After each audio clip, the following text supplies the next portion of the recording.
goal is to bring you your next favorite band.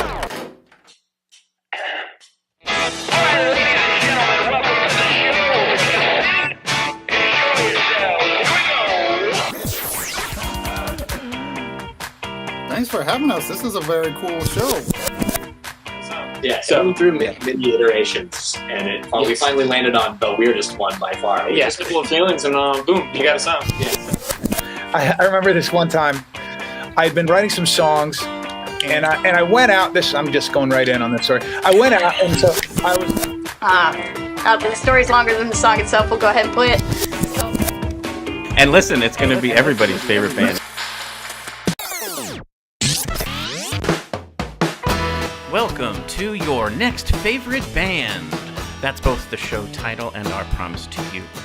We here at Stereophilia Studio are tireless in our pursuit of finding incredible, genre-defiant artists who are either a hot up-and-coming band or a group that has been delivering for years but have flown under the radar. Tonight, a retrospective. We look back the last year of time that we've spent with Lehigh Valley with Love and co-hosting interviews with George Wacker and bring you the best moments and highlights of the show so far.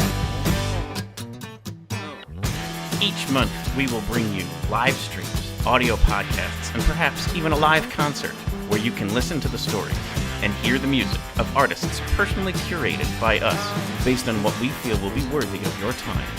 Be sure to subscribe and tune in to each episode because the possibilities are endless and you never know who will be your next favorite band. Hello again, David. Phil Reese, happy Tuesday. Here we are again. Yes, a very happy Tuesday, as always. That's our goal. We're going to try and use Tuesdays, 6:30 as our thing, monthly for now. Correct. I think as we wrap up May, conveniently the 31st is a Tuesday to wrap up the recap of season 1. We will kick off season 2 next Tuesday. Correct. First Tuesday of the month, June 7th. I do feel like we're hitting a bit of the classic rock thing where it should be like two for Tuesdays or something like that. But it's a bit. There is that thing, but it does work well for a slot to drop things into. Yes. And then these will also be available as audio-only podcast episodes. So this will it'll be a supersized kind of retrospective episode. And then there's going to be a nice little treat. The second podcast episode out there, and we'll put it out on YouTube as well, is the artists who we've been interviewing. Most of them, at least 2 out of 3 each time, performed live during the interview. So you can obviously check those out if you look at the more long form version of the interview. But they approved us kind of editing those out and putting it together. So we're going to release a YouTube version and a podcast version of all the songs that they performed live across the entire season 1. Your next favorite band, the concert, sort of. Yes.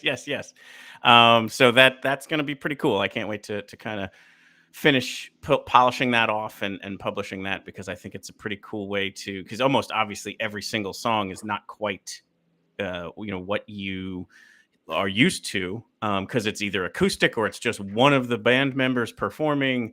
And there's lots of cool things in there too. Like actually one of the people who are coming on, in the retrospective this evening, Freak Bass, he basically freestyles and makes up an entire song on the spot, which is what he does on his show on Twitch. He's on weekly, actually.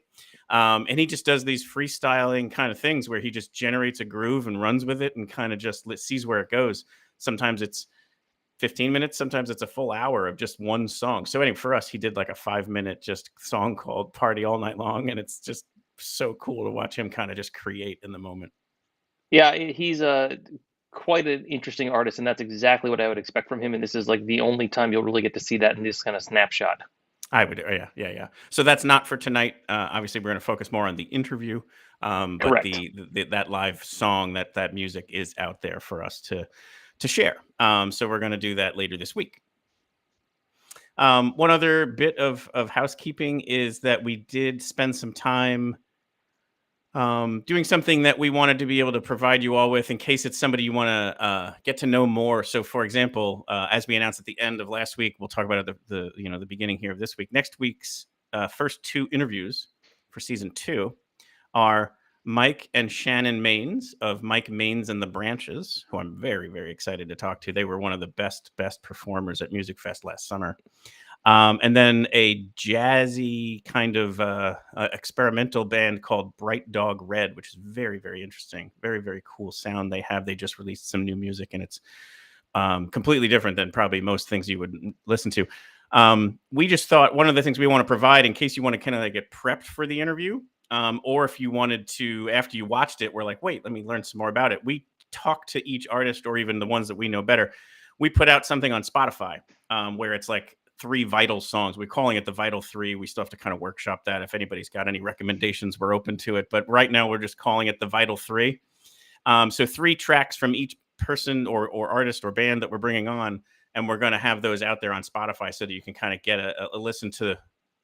It's not their 3 best songs. It's not their 3 most popular songs. It's going to be the ones that maybe show the widest range of what they're capable of, or maybe the ones they're personally most proud of. Because like I said, we're checking in with them each time to say, if you had 3 songs you'd want to recommend someone check out to know what you're all about, what would those be? And then those are the ones we're putting on the list.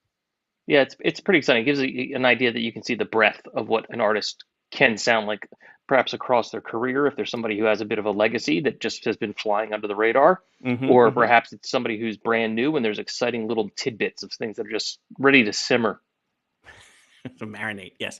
And then those will tickle your ears and hopefully, again, continue to be kind of like the gateway songs to you becoming a huge fan of that artist and making them your next favorite. The rest of that channel, if you will, the Spotify Your Next Favorite Band channel, has some other things. A lot of the like Music Fest performing playlists are in there in case you wanted to go back to prior years and see if you can recall someone you saw on the stage. There's a couple other ones in there, but there were 3 others that I created just, again, to kind of put out there some things for people in case they're so interested. So there's 3 curated lists. One is just called Your Next Favorite Song, which is kind of like just songs I've picked out. And David, I want you to add to it as well. But like from people who are more current, not necessarily exclusively who we've interviewed, but maybe people were like, hey, this is a really great song. Right. It's either a song or an artist you haven't heard. So you can kind of just kick that on and see if there's something in there that kind of like, hits the spot. We use the phrase something that jumps out at you. Yeah. Then there were 2 others that I just had fun with. One was called Songs That Changed My Ears. And it's just like, I think this was in the Freakbase interview. We talked about with him, like, where did it hit? And he talked about there was this one time, I think it's in the interview, so I won't spoil it. But basically there was a song he just heard and it just changed him forever, that he wanted to hear that type of music, that funk type music, play it and so on. And I just think for a lot of people, somewhere around 9-10 years old, you start to hear music that changes you. Like, for example, for me, one of the songs that it's the number 1 track on that playlist is Summertime Rolls by Jane's Addiction.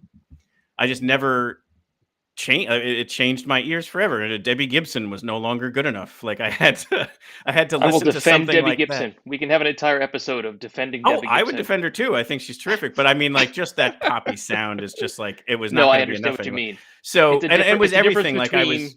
Yeah. So something it wasn't being even fed to you. Something you discovered. Yes, it was, and also like it was, rougher and grungier, and Right. I didn't want to mean to use that phrase, but like it wasn't so polished. It wasn't pop music. The cover had 2 naked Siamese twins on it. It was called Jane's Addiction, which until that age I was like thinking was a really negative term. And why would you, anyway? So like it really changed a lot for me. And then so I just started to go through, and there were all these songs that like had an element, a hook, a lyric, something about it that just made me now want to seek out more music like that. So I just put that kind of playlist out there. And then I had another one that I just thought was fun. As I was going through my songs, I was like, there's just guilty pleasures. There's music like you just defended Debbie Gibson, Taylor Swift, stuff like that, where it's just like, you know what? It's still great music. It's like, so I just started to slide music into that playlist where it's just like, you're sitting around, especially for the summertime, you might have some friends over, whatever, you throw on a playlist like that and you just have a good time. So it's like a guilty pleasures playlist. Yeah, it's funny, the term, we had a holiday party at work, and that was what the playlist was that was used for the holiday party. Was everyone in the office was asked to submit a song that they considered a guilty pleasure. And It was interesting because you're dealing with about 50 people that submitted things, and some people were like, a song would come on, and we had a contest. You had to guess who submitted it. That's awesome. Right, who submitted it. Like I think the most anyone got right was like 4 of all the guesses. Sure. But it was interesting the number of things that came up there. I was like, wait, this is a great song. Why? There's nothing guilty about this choice. And my choice was a Bobby McFerrin song that I put on there. And it was less about, it wasn't because of Don't Worry, Be Happy, but I didn't put that on there. I put a song called Drive by Bobby McFerrin. But the reason was, it was basically because a lot of people think Bobby McFerrin, they clock him up as that sort of one-hit wonder novelty kind of thing. And he's not. No, and it was very funny. He's far from that. The vice president we had at the time, she found out that I was the one that picked it, and she's like, "Oh, I'm friends with him. You should get in touch with me, and we can have dinner together." Oh my god! And it was like one of these things, like those little pieces that you move, and the next thing you know, I'm like, unfortunately, I've never had that happen yet. But things. Oh, you got to make that happen. Yeah, I totally have to make that happen. Well, that's pretty cool. And then ask him if he wants to come on the show, because Sure, he can come on for as long as he wants. Right. 8 hours? Yeah, that's exactly. Fine. Yeah. Whatever he wants to talk about too. It doesn't even have to be music. It could be gardening. Yeah. Bobby McFerrin and his favorite shoelaces. Like that's fine. Your favorite knot to tie. Whatever. Actually, that could be fun. That actually might be good. So similar, approach to this evening. Like David said, where it's kind of like part 2, if you will. The second half of our time together. Prequel, sequel. This was the sequel to the prequel. Yeah, I think that nails it. So it's the January, February, March, April, the interviews. One adaptation we made was we started to realize that doing 3 in an evening was just too much, because we were finding just too much interesting content, too many good stories to dig into. So instead of trying to keep people to 30 minutes, we wanted to let that go to 40, especially if they were going to play a song, because then that was going to allow us to really kind of go to great lengths to provide them with that platform, as you can kind of hear and see. Like we always talk about listening to the stories and hearing the music. So our goal is always to kind of do both.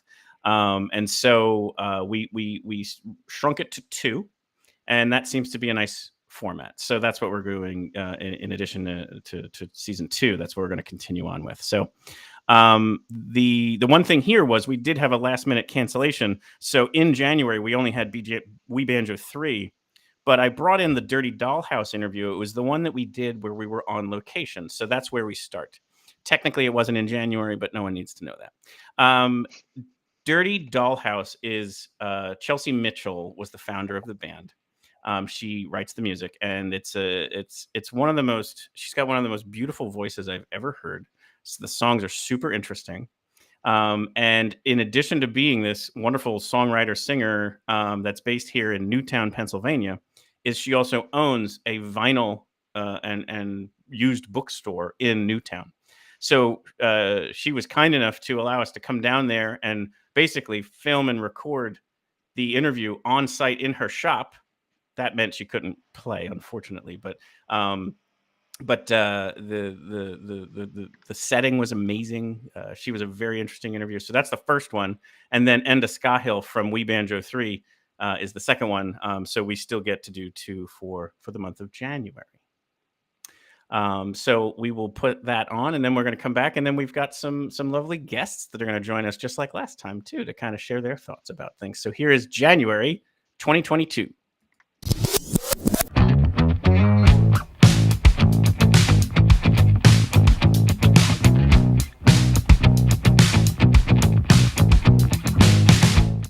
We're on location. We're going to get into all the different reasons why, but this is really unique. I love vinyl. Clearly, I hope you love vinyl. We're here with Chelsea Mitchell, who's the owner, and then also a member of the Dirty Dollhouse, and we're going to get into that first. But I want to talk about this because it's like a magnificent mess, and I mean that in the nicest way possible. Like I could spend a week in here just going through stuff. A week would not be enough. How did you wind up here? Like, how did this happen? Right out of high school, this was like my first paycheck job, my first on the books, have to report to the government job. And I just never left. There's something that is so nostalgic about this place, and I am like a hopeless, nostalgic, romantic person, and being surrounded by old things that used to belong to people, things passed down. It just gives me comfort, and also the fact that I get to listen to whatever music I want all day long. That has always been a big draw for me. What was spinning when we came in? What the Beatles? Just playing Magical Mystery Tour. Yeah, that's what I mean. It was the classic entry music was great. Yeah, I thought, let's go with whimsy. I do not particularly like slinging my own records. Although there is a copy in this store. It's funny to watch. Find it. Yeah. It's funny to watch people pick it up and put it down and pick it up and look at me and looks familiar. Yeah, after a couple minutes of that, they're like, "Is this you?" Like, I don't know. Is it? Yeah. Is it? You'll have to decide. Yeah. Maybe you should buy it and find out. Yeah, there you go. But so, unfortunately, we are going to ask you some questions about. Oh, right. That's why we're here. Listen, we all did a shot before this. We're nice and loose. We're good. So typically what I like to do is just kind of go back to the beginning and just kind of start it out. And from what I understand, primarily in whether it was middle school or high school, it was poetry that you were writing, but then you were taught, like, people recognize you had also a very good singing voice, so you were learning how to sing and then set that to music. Is that kind of how it started? Yeah, I am very much an English major. I am very much that person who loved writing and reading and creating things, whether they were poems or just little scenes. Sometimes I would write like little mini plays, and I think I just never had the confidence of standing in front of people and singing until there was a woman at my church who was actually a lifelong opera singer, like a world touring opera singer with her husband. And she heard me in choir one day, and she was just like, "I will give you free lessons." What do you? Nice. So that really kind of changed my life, because I was too shy to be like, "Oh, I'm a star. I belong up there singing solos." I didn't think of that at the time. And then just one person believed in me, and that's all it took. That's amazing. I mean, that's a lot of times what we're hearing is that story around the one person who made you believe in yourself, and it changes the whole world. Now, is the song "Nobody's Daughter" where things start to kick up a notch, or is there some other moment that... No, that was it. Yeah. That was, "Nobody's Daughter" was the song I wrote before Dirty Dollhouse had actually formed. I wrote that song and wrote these harmonies, and people loved it. I guess they did. It's okay to say They didn't hate it. I guess, yeah. No. I need my manager here to field those questions. Yes, they did. No, they loved it. was It a was great number success. one. I'm going to edit some of that in there. Yeah. Well, right, because I'm sorry, I'm looking at my phone just for notes, but like it was showcased in the American Songwriter magazine. Oh, yeah. And that whole thing. Yeah, It's no big I deal. guess it was successful. And then you cares? also, it was that the same time you were winning the Tri-State Indie Vocalist of the Year. Yeah. Oh, that award. It's okay. But, so then Vinyl Child comes out in 2017. Speaking to your, and I'll cover you can take a sip because I have a little bit of an intro. You were talking before about how you want to see different things from different types of songs from the same artist. And that album has a lot of, various different sounding songs. Yes, somewhat right after each other. But I heard you say, like, you were happy with that. Like, you were glad with the way that came out. I was happy that we got to explore so much on that album. And would it have been maybe more palatable to record buyers if it was a specific genre? Maybe it would have. I don't know. I don't write music so people buy it. I guess that's my... I love that, though. Like, I think that's terrific. Yeah. Yeah, no, and that's the best way to do it, I would assume, because there's so many of these bands. True art. So the shit that I write is a bit, it can be maudlin, I would say. Touch maudlin. And sometimes I'll play just the most sad sack stuff you've ever heard, and immediately follow it up with some quip on stage, or like, I'll just belittle myself, or I'll joke about the stupid hat I'm wearing. I'm like, yeah, it's too heavy in here right now. I don't want y'all sitting with this feeling. Yeah. It's like, well, you talked earlier about being a hopeless romantic, and that's some of the lyrics that you write. Is a lot of that stuff, and I think it's so interesting. To be honest, like, it's such an interesting take on it. It's not your classic, like, heartbreak song. Like, the one that Honey They're Onto Us, I think, is such a very unique take on a breakup song. Yeah. It's such a different style, and it's so beautiful, and one of the best songs I've ever heard, to be honest with you. Oh, thank you. Mm-hmm. That means a lot. Yeah. No, and it's also the powerful vocals, and I'm much more a person who's into just the music. But when the vocals are just adding to it, it's just so great. Thank you. Yeah. I get a lot of help with Eric, my drummer, Eric Laurie. He has a beautiful voice, and it just sits with mine so nicely. And I don't think I've ever had that experience with a male singer before. I love singing with my husband. We have two very different voices, which is also wonderful and nice. It doesn't quite have that blend to it, where sometimes I feel like we're Johnny and June. Like, he has this deep, deep voice that is like amazing and has that gravel to it. And I'm like a soprano. It's like doing really high notes. So sometimes I struggle to meet him halfway with the keys that we sing in. Yeah. But with Eric, it just sits. It's just there, and we melt together vocally. And I'm so lucky that he wants to play music. And even speaking about the heft of that banjo, this is something else I read about where, and I think it should be a pretty cool story. You guys performed for Barack Obama and the Prime Minister of Ireland at the Friends of Ireland in Washington, D.C. Is that correct? Yeah, that's right. Yeah. What a very cool thing there. Yeah. And I don't know if you obviously share whatever story about that, but I guess I read that somewhere along the way, Martin asked President Obama to hold his banjo, and he said no because it was too heavy. He said we asked him a number of times. Well, I'll tell you what, we asked if we could ask him. So we had a couple of handlers that were looking after us, right? And they do the whole thing of like, you're going to follow these people and don't move left or right. You're going to go straight onto the podium. Don't look at anybody. Don't make and literally don't make any sharp movements. Right. And it was amazing. But we asked, can we ask President Obama to hold the banjo? And they said, hold on a second. And they're like, brr, brr, brr. Under no circumstances are you to ask the president to hold the banjo, right? And like, who does that call go to? They're asking if he can hold the banjo. Like, what? No. So 100% Irish. Martin is like, I'm going to ask him anyway. And so we get him up on stage with Joe Biden and the Irish, the Taoiseach of Ireland, the Irish Prime Minister, and there's a bunch of others. And Martin is straight away, Mr. President, would you like to hold the banjo? And he said, no, I don't. My advisors said that it would be a bad idea for me to hold the banjo. And Martin goes, are you sure you wouldn't like to hold the banjo? Like, come on. Oh, that's too funny. Are you a friend of Ireland or aren't you? That's what the whole day was about.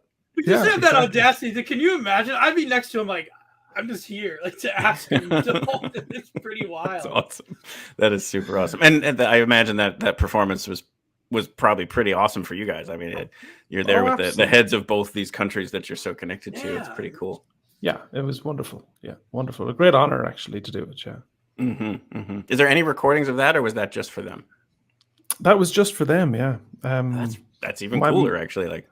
Yeah, my wife flew over from Ireland when she found out that we were going to meet President Obama. She flew over for one night, so she has a little video on her iPhone. That's true. That we weren't allowed release. We asked. They're like, no, under no circumstances. You can't hold the banjo, and you're not allowed to record it, but it happened. But the story gets bigger with every telling, of course. Yeah, because now it's whatever you guys say it is. That's what it is. Martin wrestled him to the ground and made him hold the banjo. Yeah, You're holding this banjo. So this was a 3-year bursary. And so it included money to record an album and a bunch of tours in Ireland, which were all funded. And we sold out every single show because people would come along. They're like, "We Banjo 3. This sounds like total fun. Like 3 banjos sounds crazy." And we didn't know enough music at the time to play a full show, right? So we used to tell loads of jokes, like just jokes. And so the show was kind of like half telling jokes and stories and half playing music and songs. And people loved it because it was highly entertaining. And so just to explain, why there's 4 people in the band, very quickly we got to the maximum sound that we could get with 3 banjos, right? There's only so many, especially because there's 3 banjos tuned the very same way. Sure. There's only so many iterations of how you play each of the instruments. So Dave started playing guitar, Martin started to play mandolin, and so we were able to expand the kind of soundscape of what we were doing. And so we got invited to Milwaukee Irish Festival. In 2011, they asked us, would we come in 2012? We just released our first album. And I had played the festival in 2003, and I knew how big it was. I mean, we were talking monster stages. And I was terrified that 3 guys with not enough sound, that we would just go down like a damn squib. And so my brother, who's a fiddler, Fergal, he had played on our album. And at the time, he was playing in the pubs in Clifton, which is in the west coast of Ireland, making a fortune. He was playing for American tourists, like doing 14 gigs a week, tip jar, CDs, you name it. Like he was absolutely creaming it in. And we forced him to come to Milwaukee for the weekend. We kind of guilt-tripped him in. And he goes, "I don't want to be in your band. And I don't want to give you... Do you understand how much money I'm going to give up to go to Milwaukee for the weekend?" I'm going to Milwaukee. Like Milwaukee. I mean... Yeah. He's like, this is just going to cost me money. And we're like, we'll look after you. Don't worry. Right. And so we just, all we didn't want to do was embarrass ourselves. And we got there. And we just, and I don't know why. I've looked back at the videos from that time, and it's like, it's, but it blew up. I think we hit a time in the Irish music market or in the scene where things had been stagnant for a couple of years. That's my guess. And then we came in doing something completely different, like banjos, a little touch of bluegrass, and an awful lot of fun, an awful lot of play acting on stage, because both Fergal and Dave are just natural entertainers, and they're standing on tables and running across, through the crowd and all this kind of thing. Yep. And it blew up. And we went from playing in the small little stage to 20 people to 3,000 people trying to get into that little tent at the end of the festival. And then suddenly we had a band, and there was 4 people in it, and it was called We Banjo 3. And for a very short amount of time, we tried to call it We Banjo 3 +1 to try and make some numerical sense out of it. And Fergal was like, "I'm not going to be a +1. I'm the +1. It's like, like when you get invited to a wedding and it says +1, it would always be him. Like, I guess I got to bring Fergal to this one. But when did he change his mind about wanting to be part of the band? Like, was it in the middle of that set going, "I am not giving this up," or was it a little longer after that? It was essentially that weekend kind of was just the starting block to do a tour the following summer. And we went out the following summer and we did 7 weeks. So actually, that's a great transition there. Sorry, go ahead, George. No, you're good. Go so there is one element of your show that is very serious. And I wanted to make sure that we spent a little bit of time there, in that you guys have a lot of awareness and information you bring to people who need it in the mental health area. And there's some songs that you guys have written specifically about that, but even portions of all of your sales goes towards organizations that help people in need. So I wanted to make sure we touched on that a little bit, because I know it's an important part of what you guys talk about. Sure. Yeah. I mean, it became a movement, certainly in the broader entertainment industry over the last number of years. And, our singer David was very open, very honest about it, that he had... no more than so many people had struggled with anxiety and depression. Sure. And we had written a couple of songs about it. And what we found is that when you talk about it, people are very, very open to hearing about it. And then what we realized quite quickly is that there's often an awful lot of people at audiences that are really struggling, even, in the moment. And so they feel validated, and then they want to come up and talk and meet you and all that kind of thing, So what initially was I don't think we fully anticipated the connection that people would have with it. Mm-hmm. You know, and so that was very gratifying is the wrong word, but again, it's a kind of a humbling kind of thing that if you're playing music and you're singing songs and you have the job almost to entertain people, but then the opportunity arises where you can connect with them on a very, very deep level. Certainly. And so that has been a great experience. I think the reception there is because it has a stigma to it. And when the stigma is removed and it's okay, that is such a relief for someone who is struggling, and it's going to be way, way more people than anyone ever realizes. I think that must be why that it becomes such a thing that they're so thankful for that moment, and that ability to feel, again, like you said, validated. Yeah, I mean, it can be an extremely lonely place if you are suffering on any level. People can feel very, very alone with that. And if they go to a concert and then they hear, well, hey, we have also struggled. I mean, that sense of identification and connection is a huge part of healing, any healing modality when it comes to mental health. And so there was an inadvertent kind of result of what we were doing. And when we played that festival in Dublin, Ohio, a number of years ago, and this lady came to the show on a Saturday night. Her friend had been on Friday night. And then she came on Saturday night and she came up to talk to us after the show. And her son had killed himself on Thursday, so 2 days prior. And she came up and talked to us. And she said, I'd heard that you were singing about mental health and about depression and anxiety. And I just wanted to come and be part of that experience, you know. And the following morning we wrote that song, Hold On To Your Soul, which, you know, people, and it was as a direct result of the immediacy of that lady's experience, which was, you know, very real and very, very raw.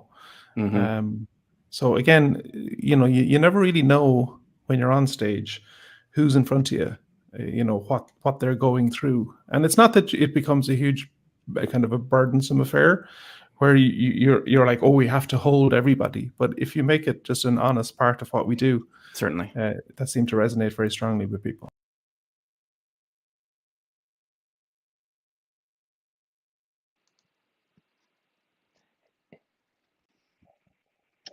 Phil, I can't hear you. I think you're muted, bud. That's very 2020, like 2019 of me. Yeah, we should do this and lots of sending you text messages while you're trying to present to the entire boardroom. Yes. I just thought the Wee Banjo 3, I'm going to say that was my favorite probably after every, you know, retrospective tonight, but like it was such a great like arc of an interview. Like it just followed such a nice path, and you heard there was funny stories, there's touching stories. I mean, like it was just such a, I couldn't recommend enough to go back and check out that whole thing. Plus it's just nice to hear his Irish brogue the whole time. Precisely. You should have got him to do like a sounder for you as well, so that you had like, you know, you had that to drop in. I need like, you're listening to your next favorite band from like all these really awesome people. Right, so go down like a squib. That's the best quote of the whole season. Go down like a damn squib. Anyway, we do have our first guest here to talk about Wee Banjo 3, but also kind of just the whole podcast in general. Ladies and gentlemen, Greg Provenzo. Greg, do we have you? We were having some audio issues. Do we have you on right now, Greg? I don't know if he can hear us. We may have lost him. Thanks, Phil. Can you hear me? Yes, we can hear you. We can hear you. Can you hear us? No. Sorry. Can you now? Hear me? Can you hear it now? Well, we might have some audio troubles here with Greg. Is that it, guys? We can hear you the whole time. We can hear you, no problem. I can't hear the feedback. So maybe obviously something on my end. I apologize deeply. Maybe here we're gonna try and see if we can get him a message to try a headset, and then we can ban. Yeah, I wonder if he's watching I wonder if he's watching the stream at the same time on a different. It could be. Sorry, guys. It could be. Let me see what we got going on here.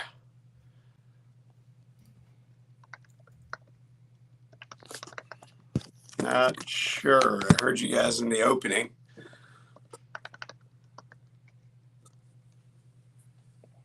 Can you hear us now? Still no. I definitely feel like we're part of a commercial at this point in time for something. That looks like an Alfred Hitchcock shot right there. Yeah. I think Hitchcock would reshoot it because there's an air vent in the shot. That's exactly right. Well, this is the beauty of live. Let's see. Is this working now? Can you hear us Greg? now? Hello. Testing. Hello. 1, 2. How's that? Can you hear us? We can hear you. We can hear you fine. We can hear you. I'm not. I apologize, guys. I got the settings, got everything set. I heard you guys in the opening. Well, I think we're going to have to bow out so that we can... Testing 1, 2. Well, here's the thing. We put him in the green room, and then if he can start to hear us, he can let us know. Right. Basically, back to the We Banjo 3. Like I said, it was such a wonderful interview with him, and I love the story about, they performed for Barack Obama and did all that stuff with the banjo, and then, just such a wonderful experience. And actually, the interesting part about that was he was in his home in Galway, Ireland. So there was like a 6-hour time difference, which just spoke to how committed he was to the whole thing. It was pretty cool. Yeah, I mean, it was a great interview. It was nice to hear him speak both as an individual musician and speak to the entire band. And it was really neat to hear how that perspective also works. Because he talks about it's 2 sets of brothers. Right. And so that is I'm sure the behind the scenes can get a bit raucous and at the same time can be a bit endearing all at the same time. Oh, yeah. And he talks about how also there's an element of humility on making sure you never get too big for your ego gets too big. And then, he talks about how, that's not too hard to do when you have 2 sets of brothers because they're going to keep you in line. You get put in check real fast. Exactly. And so, so that element of things is great. And I like for all of the fun they have, if anybody has not seen them, it's such a wonderful, wonderful show. Like he talks about sharing stories, dancing. The music is spectacular. But they do have this moment where they do take a pause and they do talk about mental health. And they have a couple of songs.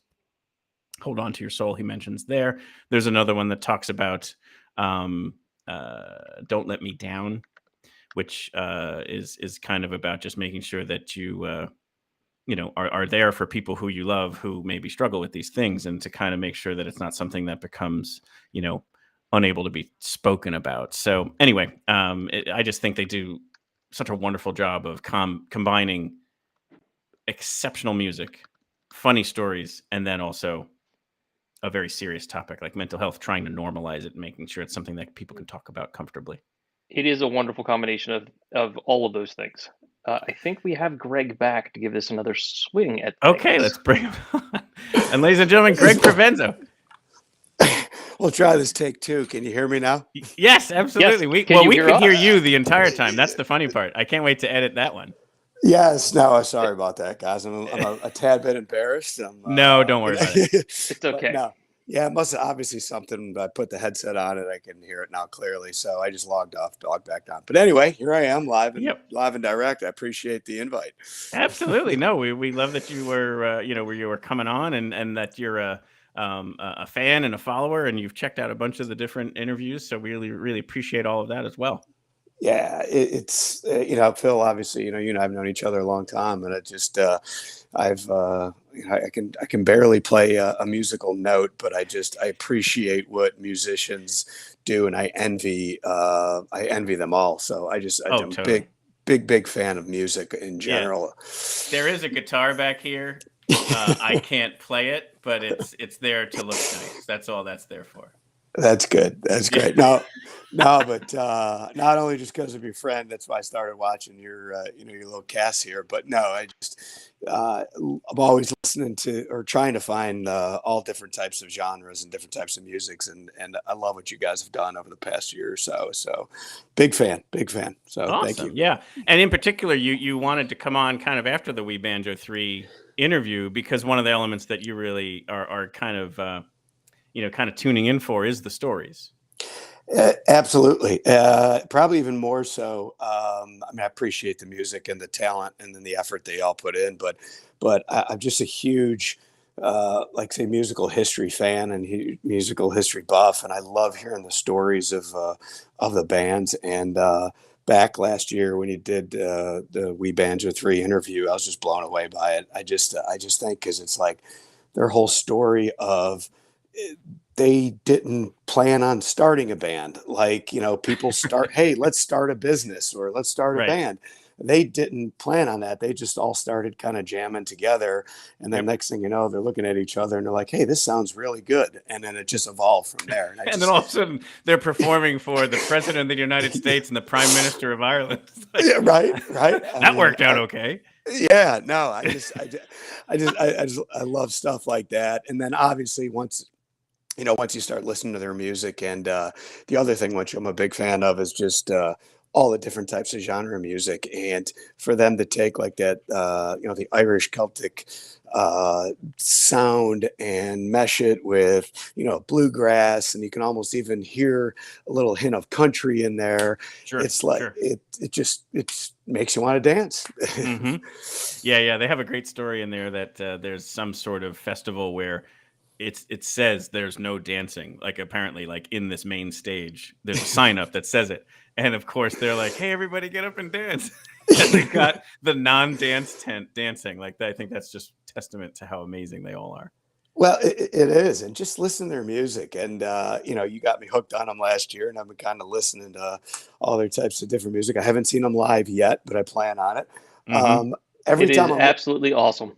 Yeah, and every time I'm hearing them, if I'm in my truck driving to and from the work or just have them on in the background, I feel like I'm at their festival, and it's not like they're in a studio or something like that. And I appreciate that. And that, to me, that's an art. And Dave, from what you're saying is I can't wait to see them at especially at some festival or outdoor concert. Yeah, they tend to play a bunch of festivals. They actually are. I think there are 2 evenings here at Music Fest this year. So they'll be here for people who are in the Lehigh Valley or come to Music Fest.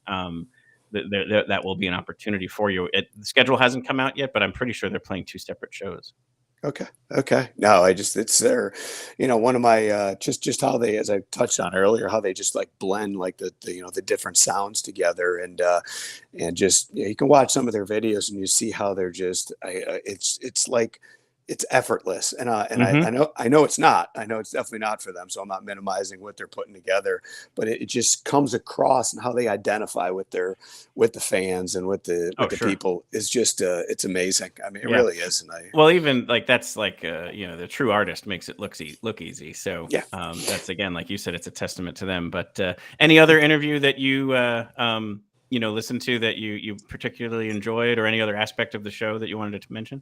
No, just like I said, just them all. They're all unique, and it's in their own respect. And I just appreciate you guys taking time. And again, you got me hooked just because we're close friends, but more so we know how we appreciate just the music and the talents that these individuals and these band members have put together. So. Like I said, I'll see anybody, I'll listen to anybody. It's just I appreciate what you guys do and really kind of dig in, not only just in the music, but behind the scenes and the history of how it all comes together. It's impressive. So thank you. Oh, thank you. That's great to hear. And I just one comment on the Dirty Dollhouse interview, in addition to her, again, being this wonderful host in her shop and whatnot, but I love that one comment where she's like, I don't write music so people will buy it, which I just think is like, that makes me like her and her music that much more, because it's like, you're truly getting the absolute most genuine product that she could put out there, because she didn't write it because it would sell. She didn't write it because it would be a hook or whatever. She's doing it because it's genuinely the art that's inside of her and she wants to put out there. So I just thought that was my favorite comment of her interview. That was super cool.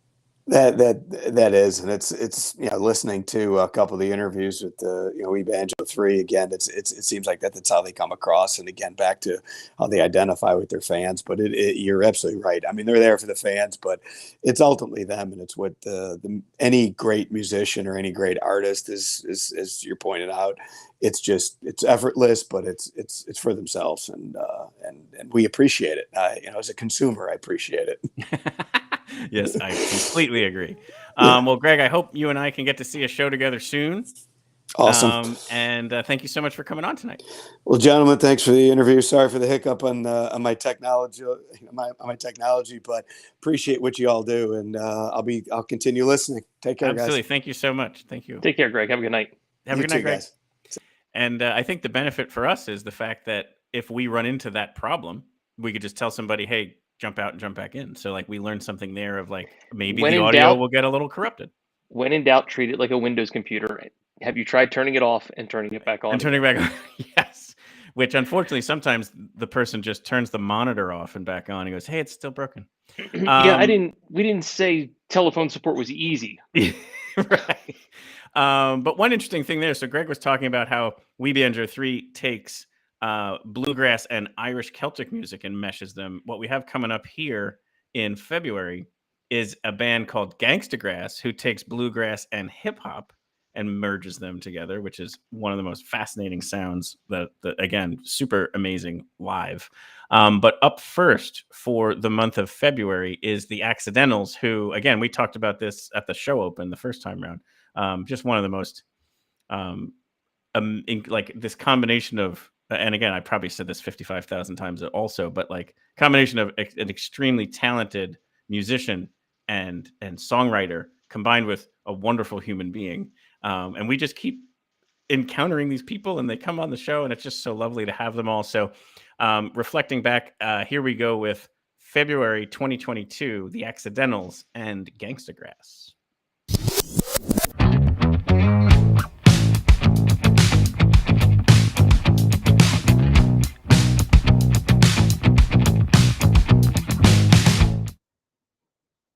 Tell us about growing up there and how that maybe shaped you musically. That's why I brought it up, because I think it's interesting. It is a smaller town, and you guys are doing really well. So how did growing up in that area maybe shape you?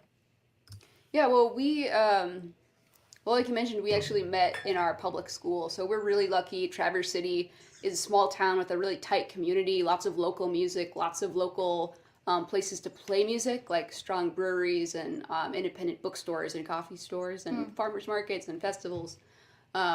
So, we were lucky that our school had this really great orchestra program, which a lot of schools don't have, or even have music programs in general. So, Sav and I were both playing violin and cello, and our teacher really encouraged us to like pick up alternative styles. So we started getting into folk music from, Sav's family, who her parents met in Nashville. She brought a lot of that.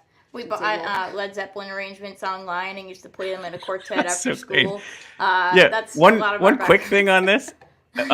Sav, I read that your birth was announced on the stage of the Grand Ole Opry. Yeah, so my dad, I was actually born 2 days early. I was supposed to be born on the 4th of July, so my dad was on his way to a gig with Whispering Bill Anderson. And then I was like, nah, you're not doing that. And I decided to arrive early, and so my dad borrowed a truck, one of the band members' trucks, to drive back. But I guess Whispering Bill Anderson was like, well, my keyboard player's gone, but he's currently having a kid right now, so her name's Savannah Cheyenne Bice, and there you have it. So I wasn't there, obviously, so I'm paraphrasing. But don't remember that? Okay. I mean, how great is that? Like, my birth was announced on the Grand Ole Opry. Like, that's a great way to start. So back to now, you guys meet in high school, and I'm sure it's this thing where it's like, okay, we clearly show talent. We want to do this more often, but I don't see this in the music industry. But you get a visit from the Moxie Strings, and that seems to be something that establishes your belief that this could happen. So could you share some more about that? Yeah, Moxie Strings are a duo. Two women who play violin and cello, and they do lots of different styles, but a lot of fiddle tunes and Celtic rock, music and Scottish music, and a lot of like, Allie plays an electric cello that I ended up buying. So I was really inspired by the way she plays electric cello. Sure. And they really taught us to be fearless and take on improvisation, which is something I was absolutely terrified of doing. Like, I could not play anything that was not written on a page at that point.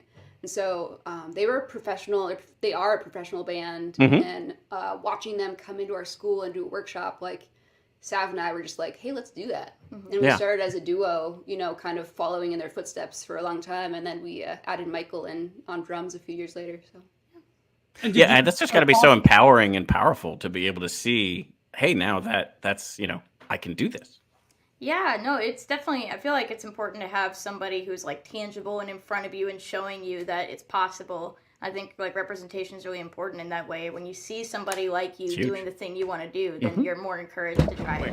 We talked on Michael joining the band. There's an interesting story there too. Wasn't he just like a fan of yours and showed up to a gig and was like, you guys needed a drummer and it just kind of worked out? It's even funnier than that. I love it. He was a fan, and we met at Bliss Fest, which is in Harbor Springs, Michigan. And I think the first conversation we ever had was him going up to Katie and being like, do you know Doctor Who? And she's like, no. Do you know Andrew Bird? And he's like, no. And so we thought this was like over, We were like, well, okay, well, that was awkward. Okay, bye. He just keeps asking for the next. But I used to put songs up like on SoundCloud, and we became friends, over the course of that. And I remember he hit me up one day and he's like, hey, can I add drums to this song that you have up? And I was like, you play drums? Have you not known we were looking for a drummer? And he's like, no. Yeah, first we tried to hire him to be our sound engineer, actually. Yeah, we did. But yeah, so he put drums on the song. Do you know OBS? Because I wrote a manual. Not yet. That was no, but he Time Machine. I think our first real show with him was on Mackinac Island, where you can't really bring a full drum kit because there's no cars. There's only horses and buggies. I'm not even kidding you. This is actually true. So he had to bring a box. This is like in between. Right. So he had to bring We're a box. back to the oven mitt. And he played this box at this gig, and we were like, this guy's amazing because he knew all of our songs and all the covers that we did. He knew those artists too. So yeah, it worked out. How do you decide on the cello? Like, what is it? I know that you said you saw them, but is it more to that? Is there something that you really enjoy about the instrument? I guess. Like, what did you grow to love? I guess. Well, when I was in 5th grade, I really wanted to play saxophone, but I tried it out and they told me I had bad lung capacity. Yeah, that was back when they were really brutal. How rude. Yeah. Well, I liked at the time. Cello was sort of the underdog instrument, like everyone. I was actually the only cellist, the only person in my whole school who wanted to play cello for like 4 years. So I had a really good time to bond with it. Be less. See, but those are my two favorite instruments. Band was quite cool. Like to score for. I think like the arrangements, when we're arranging songs for orchestras, we do a lot of that with youth orchestras, and I'm always like trying to give the French horn way more than they actually want. I actually had one conductor like pull me aside. He's like, listen, French horns don't play that much. They need a lot of breath. We only have one French horn. Give some more to the sousaphone. No, like some instruments need to actually like breathe. We don't rely on that. We can breathe and play at the same time. So true, very true. Poor saxophone and French horn. No, but cello is my favorite too. There's some artists out there that play that, and it's it's just it sounds like angelic. It really does. Je ne sais quoi, like the goosebumps. Like, George is busting out the French. Yeah, sultry. We naturally chose complementary instruments, and that's been like this sort of like accidental. That was no accident. Friendship, right? It's like Sav. The great thing about cello is, you can have a high range, but really you can do a lot of bass work. And a lot of chordal work, which is sort of how we started as a duo. Was I would kind of hold down the bass lines, and then Sav would turn her violin sideways and be like, "It sounds like a mandolin." But then we learned, over the years to like switch up roles and add like cool pedals and electric instruments. But I think that's sort of how we work as well. We kind of balance each other out, just like the instruments do. Here we go. Yo, this is awesome. Man, back together again. This is great. Yeah. I think the last time, what year was it when we were all? It had to be before the world exploded. Like 2018 maybe? 2018, in Galva, Illinois. Yeah, Galva. Yeah, it was Illinois. At the I had linked to Pavilion. it. Levitt Pavilion, that's it. That's totally it. Yeah. Mm-hmm. I was wearing a space hat from the venue Space in Evanston. Yes. And someone else in the group, someone else in the group was also wearing a space hat. And I remember we were just like, It was extremely hot. I remember sweating so hard. It was hot. It was an open field. Yeah. It was a gross day to be alive, but it was cool. We had a blast. How did you guys like performing? Did you perform with each other? Dude, I wish. No, we should have. I was saying you guys should have a song together. I put that out there in the universe, and I'm hoping it comes true. There's definitely going to be some jamming someday. Oh yeah, I mean we've been on the same. I feel like we passed all these musicians and bands. We passed each other on all these crossroads of music festivals and gigs across the country. And I feel like for a while we were following you guys around. So we saw your name on posters as we were getting to venues. That's always fun. So Right. My favorite part of that, though, honestly, the show was great, but we ended up in the same hotel the next morning, if I remember correctly. We were having breakfast. We were having continental yogurt and stuff, and just like shooting and dry oatmeal, and we're shooting the breeze. Like the conversations that we were having at that point would just be unimaginable now. Like we were just talking about how I had this show and this tour, and we were just over there, and we'll say hi to them, and we haven't been doing that stuff for 2 years now. We're ready to get back to it. Right. We'll have the collab is gonna happen. It's it'll be super group territory. We have to come up with a name though. That's right. Yeah, we'll figure it out. I suggest Gangsta Dental. There we go. There we go. Nailed it. Better than Axe to Grass, I guess. Axe to Grass, it was not going to be as good, Gangsta Grass has toured internationally, blowing minds on stages from South by Southwest to Gray Fox Bluegrass Festival, with a live act taking full advantage of I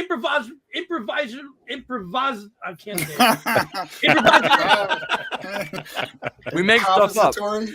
That's a long word. It's a long word. Improvisatory.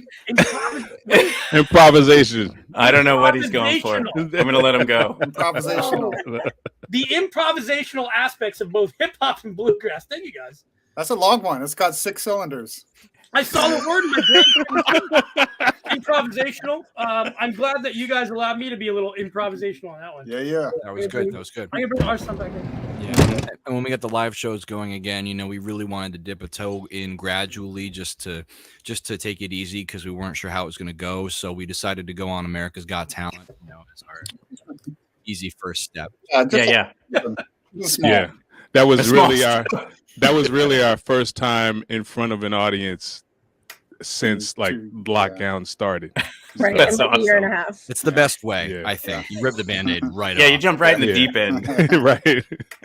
And the audience reaction to when the song you play on that very first one is so cool, because it was obviously geniusly selected in that it starts out as more bluegrassy and then the beat hits and everyone's like, oh. and I think that's the best part of the music. I can't play any of the audio because I was just going to say we hesitate to do it because YouTube will shut us down. It'll shut us down immediately. But we can show some of this because it's on. Listen, man, how is this experience? This is insane. It was cool. Yeah, super fun. It was great to be playing together again, because we hadn't in a while, and it's a fun experience to be on the show, to be around a bunch of other talented acts, and everybody's pretty it's all supportive and positive, which was something that we definitely talked about going into the show, and making sure that we were going on into a place that wasn't about really ragging on each other or putting people down, and turned out to be true. Everybody was cheering each other on. Terry Crews was amazing to me. Loved him. That was awesome. It was great. It was honestly, it was as good as it looks. That's so cool. Show and the accidentals we get to see again. Pretty sweet. You lucked out. You got. I have to give props to Phil. If I can take a moment, he's the mastermind of putting all these music episodes together. We do a lot of fun podcasting, but we would not be able to do it without Phil's help and work. So thank you, Phil. I'm gonna cut that one off and put it on my my LinkedIn account on repeat. But Wrench, if you don't mind, maybe take us back to the beginning of where you get this idea. From what I heard, it was recordings of Ralph Stanley and the Clinch Mountain Boys. Is that correct? That was definitely what I was listening to the early 2000s when I had the idea. I was already making different kinds of country and hip hop combinations, but when I was listening to the Clinch Mountain Boys stuff, I was thinking, let's try bluegrass with some rappers. And the first thing I thought was, well, it would be called Gangstagrass. And so then I just had to try it out, and I started out, but just by sampling a bunch of Ralph Stanley, Bill Monroe, early blues stuff. Sure. And then putting hip hop acapellas over it from people that I'd worked with. But that just took off. People liked it so much. I said, I gotta get a band together to do this. And in that beginning phases, you were just putting out free downloads out there, and it just took off. Yeah, the first Gangstagrass album was just a free download. Just say, hey, check it out. What do you think? Yeah, and then if correct me if I'm wrong on the chronology here, but then FX Network reaches out and says, we want a song for the show Justified.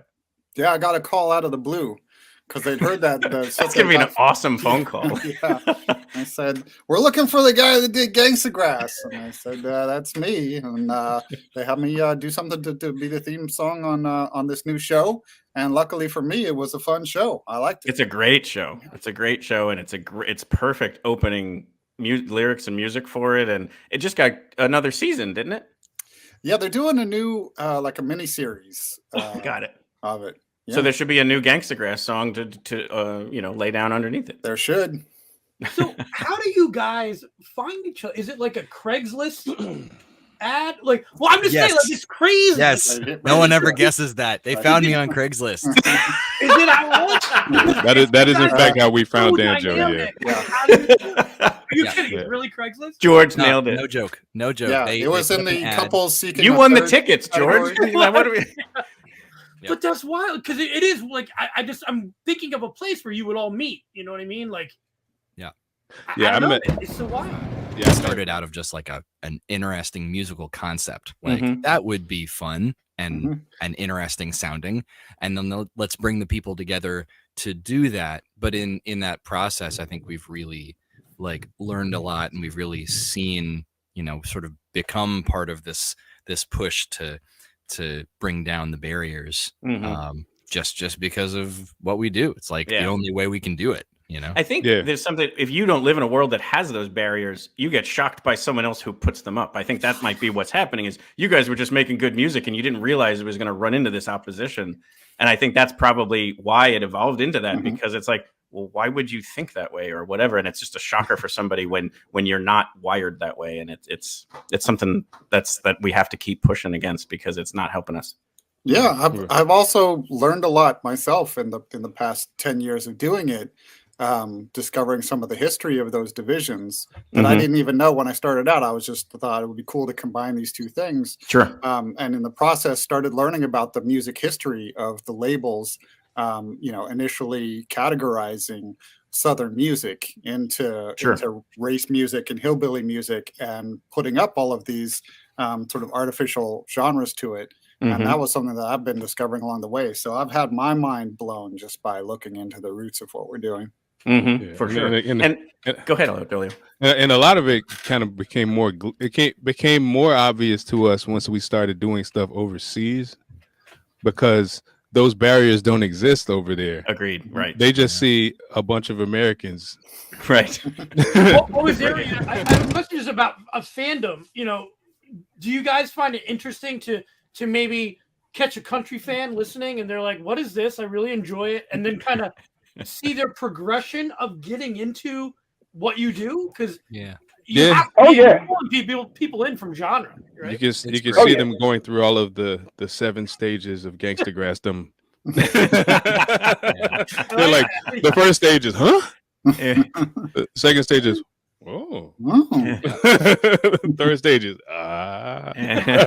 you know, and it eventually just comes out to where it eventually progresses to them becoming an evangelist. That's so true. Again, back to like the America's Got Talent video. If you go back and watch that, they make all of those faces Dolio just made. They do, and then like Howie just like stood up right at the end of the song. He was just like so excited. No, it's cool. I mean, you have people like you mentioned, country fans. We have hip hop fans that come out, and then we have the people that come out that are just like, yeah, I don't like country, and I don't like hip hop. But I like what you guys are doing. That's so funny. And it happens. It happens more often than you'd think. It's very funny. Yeah.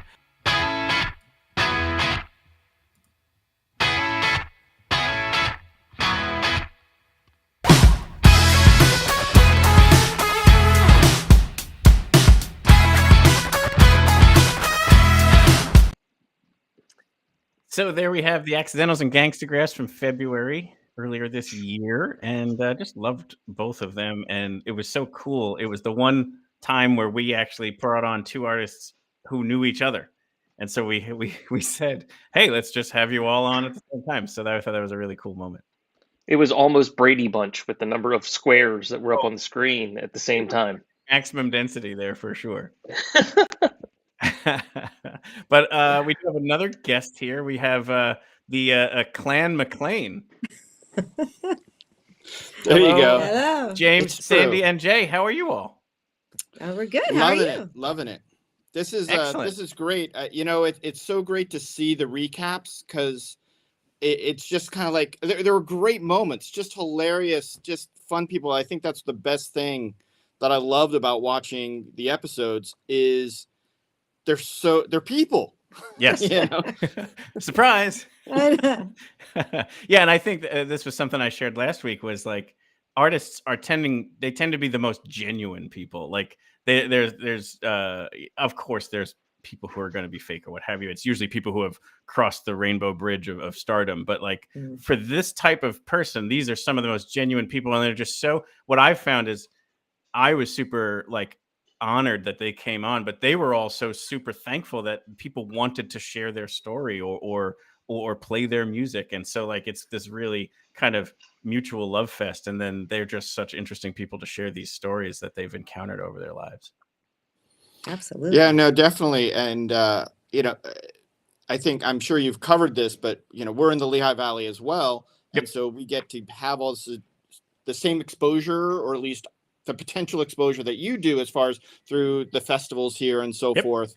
So it's, and you know, and we're close proximity to some big cities, went for the larger ones and stuff. Absolutely. So it's really great to we have access to even bands that aren't local.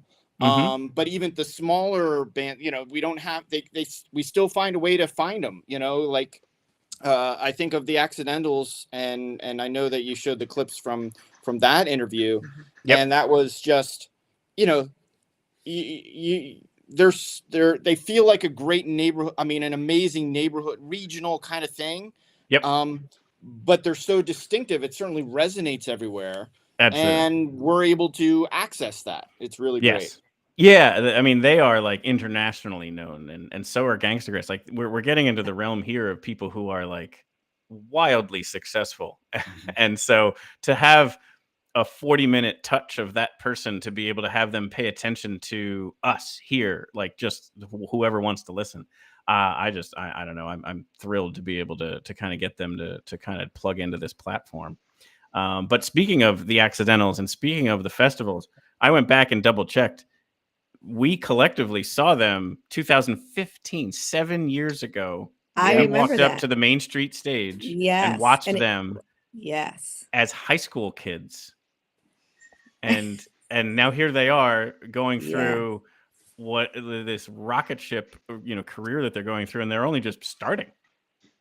Absolutely. It was tremendous. And I mean, I think remember that's it. one of the neat things about, you know, Music Fest is you'll get some up and comers, you know, that are just that are just starting to hit the national stage, as well as some that have already made it. And so, the Accidentals were on a relatively side stage, and now look at them. And it was great listening to our son Jay, who is there, Hello, Jay. is a musician as well. And so just hearing in high school and just hearing their stories, I mean, it's all very different, but just kind of like, oh, what a great school they had. Oh, and Jay has great, you just kind of feel all these good connections. Oh, totally. Yeah. And Jay, so while we have that on the table at the moment, like, like James just talked about, you have access to these festivals like Music Fest here to be able to get exposed to all these different musicians, genres, the inspirations. I know you've had connection to Bakiti Kamalo here, who lives in the area, School of Rock, and Charter Arts, Performing Arts High School here. Like, anything you can share there about just this wonderful, unique and special experience that you would have to be able to unlock some of these things for you. So I feel like there's just I'm just very beyond thankful to grow up in such an artistic environment such as the Lehigh Valley, because we live in Easton, and right around 10 minutes away is the State Theater where the Freddies are. Yeah, that's very true too. Yeah, and then in Allentown there's the PPL Center where there's a lot of performances and a lot of sports. It's very, very active in terms of a community that we have. You're absolutely right about that. And then you are a tremendous bassist. I have to commend you on the times I've seen you play. And then I know you tuned in. This is a little bit of a teaser for where we're about to head. In the next month, we do interview Freak Bass, and I know you kind of caught that one. What did you think about that interview with him? Because he's like a virtuoso.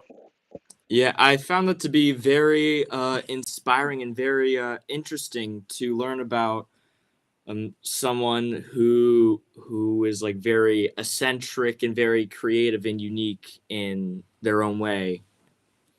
Oh, totally. And he does. I know you also have an interest in some of the electronic and the tech of music, and he deployed that beautifully. So I thought that was super cool too. Oh, that was amazing. Yeah, it was really neat that there aren't that many bass leads. The bands that it's such a central part. So it was really great. I mean, he's been to Music Fest, but to again get to know him behind the scenes, and and he shared his process on how he did it during COVID and how he had to change it up and absolutely and stay current and do what he needed to do. So that was that. I like that the way he did it step by step. Yeah. And you'll see this in the interview, but his picture is right here. The first time I saw him, I think, was that same 2015, maybe 16 Music Fest, and talk about not only just a frontman bassist, it was just him and a keyboardist who was mostly samples. Right. And to hold a 90-minute concert as just a bass player, you have to be a damn good bass player, which he is. And so it's only flourished from then for him, now that he has typically the bump assembly is behind him, and how he's a full band now. Sammy Garrett, who's part of the interview, is like a front singer for her, and she's wildly on her own right. So it's just cool to see him flourish both digitally and also in person. And so now he's got all of those options available to him. And I think, the digital, what I think it was helpful for me, I mean, Jay does a lot of digital stuff and he puts music out there, but just to see someone at that level still want to connect so regularly through the, digital allows that to happen. You don't necessarily have to have a gig to do that. You can create your own and say, okay, you know what? I feel like creating something right now, and let's share it. And it was just really cool that he was willing to do it during the show too. Absolutely. Totally. And any other interviews you guys saw, or anything else about the show you guys would want to share? I think those were the main two, the Accidentals, and then I forget, then the Gangsta Gangsta Grass. Gangsta Grass. because I see your comments there, so I'm trying not to say gangsta dentals. Which would be like we talked about in the show, like an amazing collaboration right there. Right. Absolutely. But and there, and that's another thing that's been really neat. You have people, individuals tend to, as with a lot of things,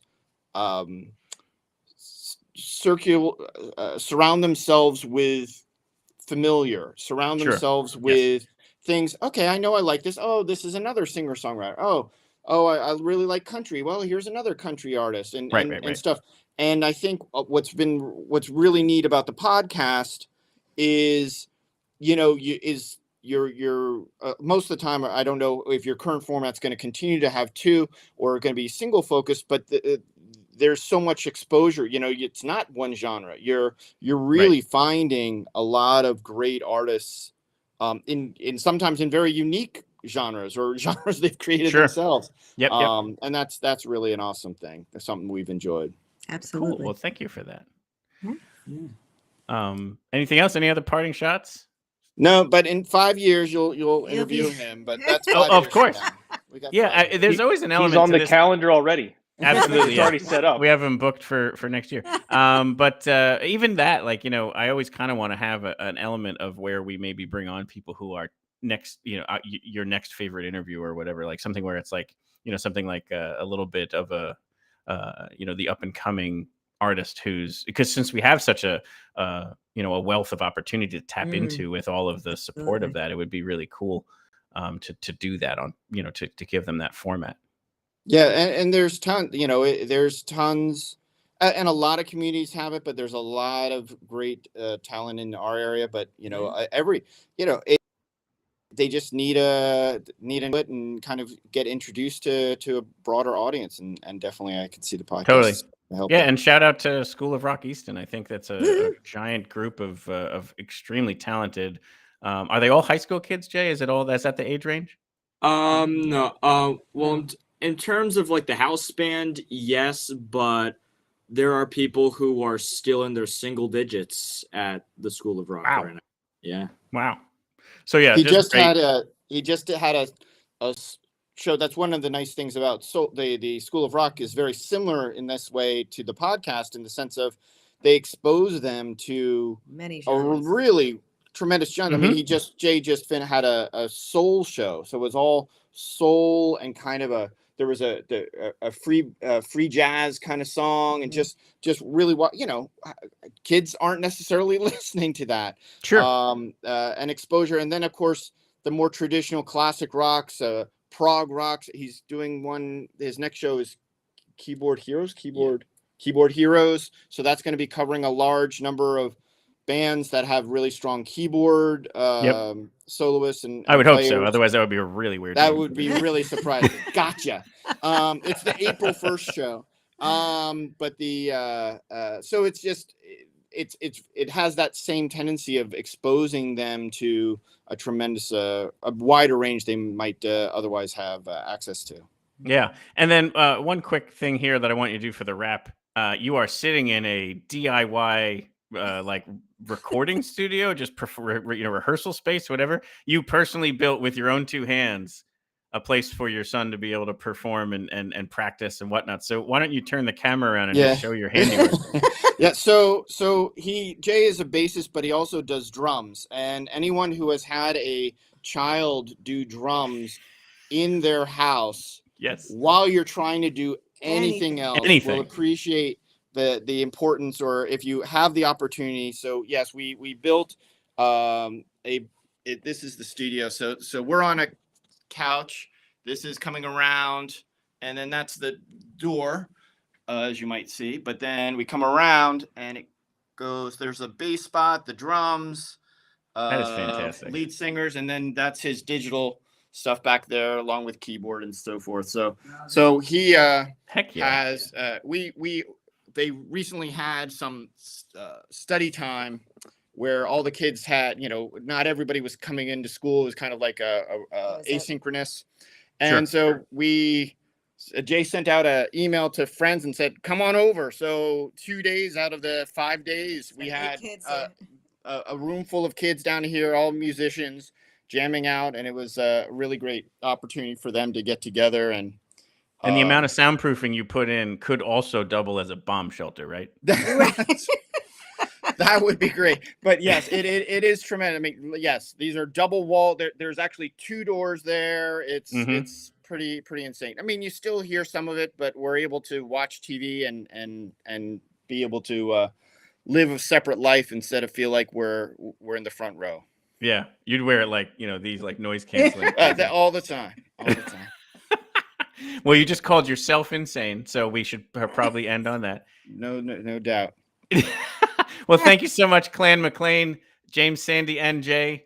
Thank you so much for coming on the show and for watching the interviews. Hopefully, absolutely. Looking forward to continuing. Can't wait. Awesome. See you later. See you guys. See you, Dave. So there's Clan McLean. They're obviously, since their son is a bassist. You're a bassist too, David. What did you get out of some of these different musicians and artists like Freak Bass, which we probably maybe want to save even. Yeah, well, we could talk about it, but I watched Freak Bass just to be humbled. Yes. Oh yeah, there's that. Yeah, it's I mean, Jay is great. We've actually seen him play as part of one of his I think it was a School of Rock ensemble. It might have been something else, but it was with it was before the Paul Simon show that Bakiti did that we saw that his group played. That's true. Yes. There was a group of people that Bakiti had trained or provided lessons to that he brought all up on stage. He was working with them in some capacity, and it was great to see that, and it's great to see. Oh, and we should pause for 1 second. Bakiti Kumalo is the one who played on Paul Simon's Graceland. Yeah. He's bassist, most famous for being the sound behind Paul Simon and he lives here in the Lehigh Valley, like 20 years. I think he played for him 20 years. Yeah. So quite a staple of that presence. Yes. All that breakdown in the middle of "You Can Call Me Al" is the thing that, of course, is the most famous for. Oh yeah, yeah, and tons of other stuff too. Of course, he's magnificent. But all of that being said, I mean, if we were going to talk about musicianship, I mean, it's amazing to meet these people and watch how people apply their craft. Yeah. And it's interesting to see how different people apply it in different ways. Some people are, when we had in the last recap, it's a straight up singer-songwriter, the traditional guitar and voice. And other people are using, as we were just talking about Freak Bass, using full digital palettes to create sounds, all of which work. Yes. It's different techniques for different folk. 100%. And it's exciting. It's so exciting. Yeah, and it's a great setup here. So because in March we had Greg Adams from Tioga, who is a singer-songwriter type when he's solo. Their band is again kind of genre defiant. They have a bunch of different sounds and are amazing. So he's kind of singer-songwriter, and then we've done a ton of lead up for Freak Bass. And the guest that comes on in the next in-betweener is another bassist who's going to be able to talk about some of this different stuff and also the tech of the music industry. So here's our reflection back on March of 2022.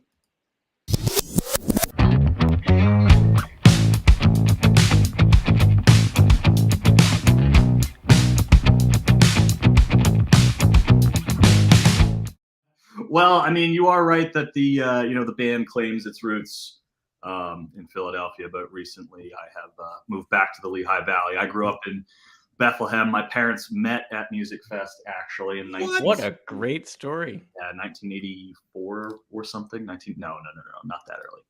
1990.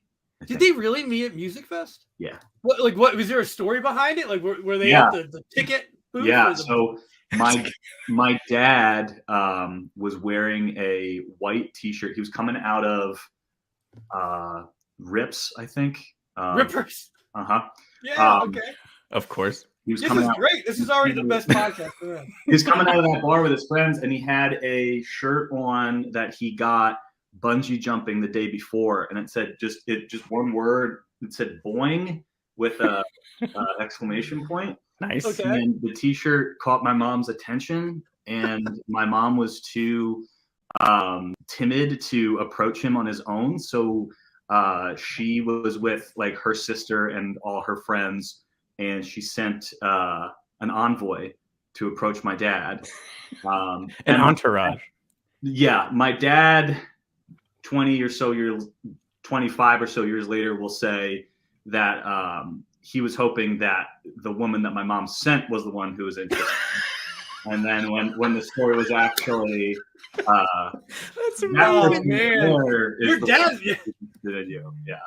So, and what then a funny you know, story. yeah. Well, I think that should give you carte blanche to always play Music Fest. Like how if you win the Masters, you're allowed to play the Masters for the rest of your life, no matter how bad a golfer you are.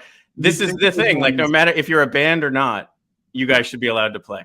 Yeah, you'd think it was that easy, but I think if the bar was set at your parents had to meet at Music Fest, I think there'd be a lot of people playing music. It'd be half the Lehigh Valley. Yeah. It'd be 20 stages and 3 months long. Yes, and mostly terrible. Yeah, exactly. You're all probably multi-instrumentalists. Like the bassist plays guitar. You just talked about the drummer could be a front man. You do guitar and synth, whatever. Like, you can tell that you guys are all musicians. Yeah. And then you settle into a role. Yeah. And I mean, for the first 14 months of the pandemic or whatever, however long it was until we were able to get back. So for all that time, we were pretty much a studio band and, just working on stuff as we could and doing online content similar to this and doing live streams and stuff. But like you said, I play synth and guitar. Derek, the guitar player, plays keys and guitar. Austin, the bass player, plays drums, bass, guitar, piano. And Henry plays drums, bass, guitar, keys, and everybody sings. So, and I think where that comes out is even if you're continuing to play the bass, you're going to play it in different ways if you know how to play other instruments, and same for the others. So it really comes across that you have a pretty diverse offering of songs where one song will be like, oh, this sounds just like this band. And then the next one will be like a totally different sound. Still all from the same kind of neighborhood, but very different. And you even mentioning too, like, that you were very much a studio band. You guys play those songs live very true to the studio. Like, some people sound great in the studio and then like slop on stage. You guys really carry that over to where it's definitely a live performance. Like, you don't want it to sound like it's a recording. Right. But it's still very true to the recording. And so I don't know. I thought you guys were awesome. I really appreciate that. I mean, one thing that you touched on there, one of the other strengths to having a bunch of guys who all play those different instruments and have respect for how those different instruments fit into an ensemble is, everybody has an understanding for and a respect for how all the instruments are supposed to come together live or in the studio. It's not the drummer saying, oh, the drums need to be louder. It's not the guitar player who shows up to the gig and the show is in a postage stamp of a room, but he's got the Fender Twin, that blasts, right, 5,000 decibels. It's not that kind of band. It's a band that is very considerate of, how all the different pieces fit in together. And I think that's been one of our biggest strengths. And then the second thing that you touched on there about arrangements and live versus studio, for the stuff that we can't make sound like the studio, we are very unafraid to just flip a song on its head and just do a completely different arrangement. I don't want to forget about it. Why Tioga? Okay. So we were looking for a name for the band, and I was looking at lists of words around that like names of things in and around Philadelphia, because we wanted something that kind of represented where the band formed. And one of the words that we had kind of seen everywhere was Tioga. There's a Tioga Street.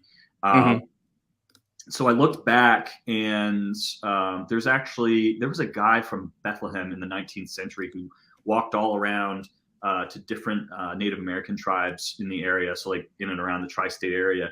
And one of the words that he documented, because I believe Tioga was anglicized at that point and was in use, but the word was Teogen or Teogen, and it meant a gathering place or a gathering point. And Philadelphia was kind of that convergence for us, and Tioga is that convergence for us because we're all coming from different, geographical backgrounds. We're all coming from different locations. We're all coming from different places musically. Derek fronted a hardcore band before he decided to, be in this. And Austin has always been into pop punk, and I've always been in my own thing. And, all that stuff kind of blends and converges in this band. And that's why we named it Tioga. But I say Tioga and not Tioga, one, to differentiate ourselves from the camper van and the county and the street, but also two, because just based on my research and what I looked up, it's a little bit closer to the pronunciation of No,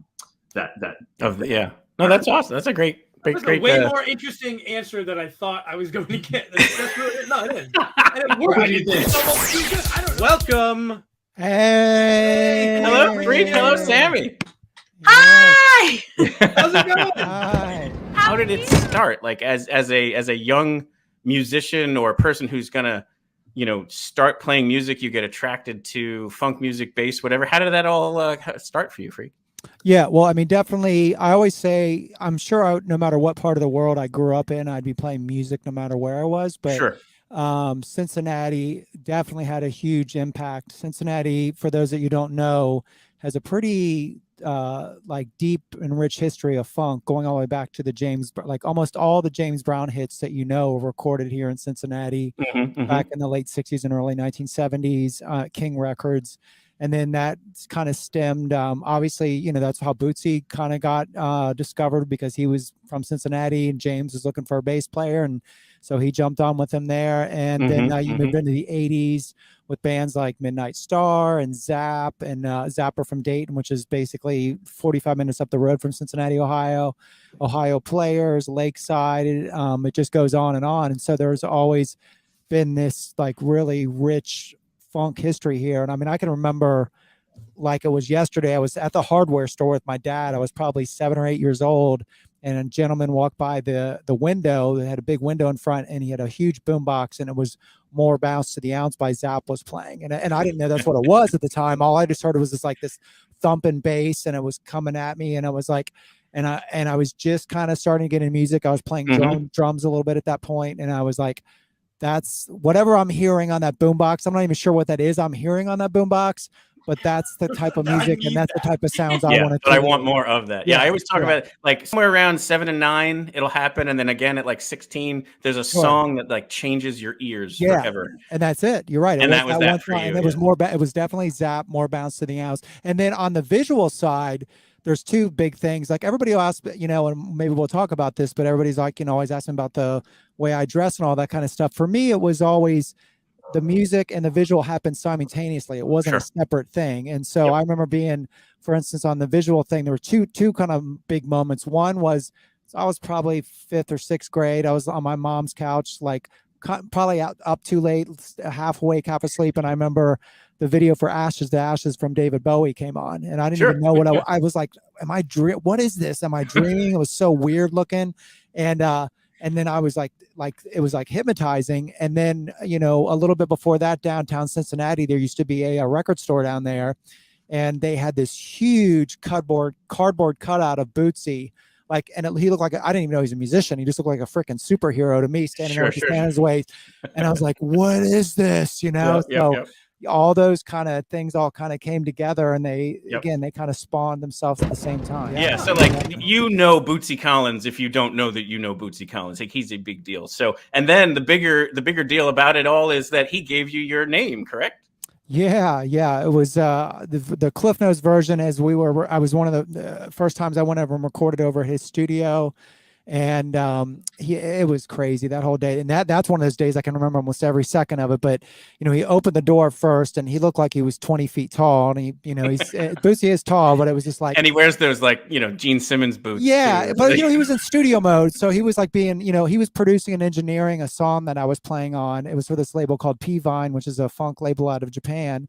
And so he had me plug into and literally in his studio, I plugged into his, and it was like these 6 18-inch speakers and 15. It was like crazy, like shaking the walls when you plugged it in. And he had all these effects around the studio, and I kept I was like, can I plug this in? And he kept saying, he's like, man, you got that freaky bass thing going on. And I don't think he really remembered what my name was, to be honest with you, at the time. So So freaky basing as the day went on became, hey, freak bass, come over here and tell me this. And then everybody else in the studio started calling me that. And it just and wasn't there also like there were stuck. 2 Chris's? And So that's exactly it. The guitar player was named Chris too. So I think that's kind of how he differentiated us between the so two. then you just became freak, and then it was over. That's exactly it. It was a done deal then. And now mom even makes me the birthday cakes with it on there. So it's a that's done awesome. deal. I guess it's stuck now. It is. It says I'm for life. Yes. Yes, the EP is called Sweet Tooth, and the single is called With You. Yep. Out on all streaming platforms, so I'm super excited about it. Which the video for that is pretty awesome too. Which I wanted to ask you about. It must have been so much fun because you just. What's the name of it it's called With You. And he'll bring it up now, but you were able to just like grab cake with your hands like in a good way, a 2-year-old, like, Yes. just like, it must have been so much fun. It was a blast. There it is.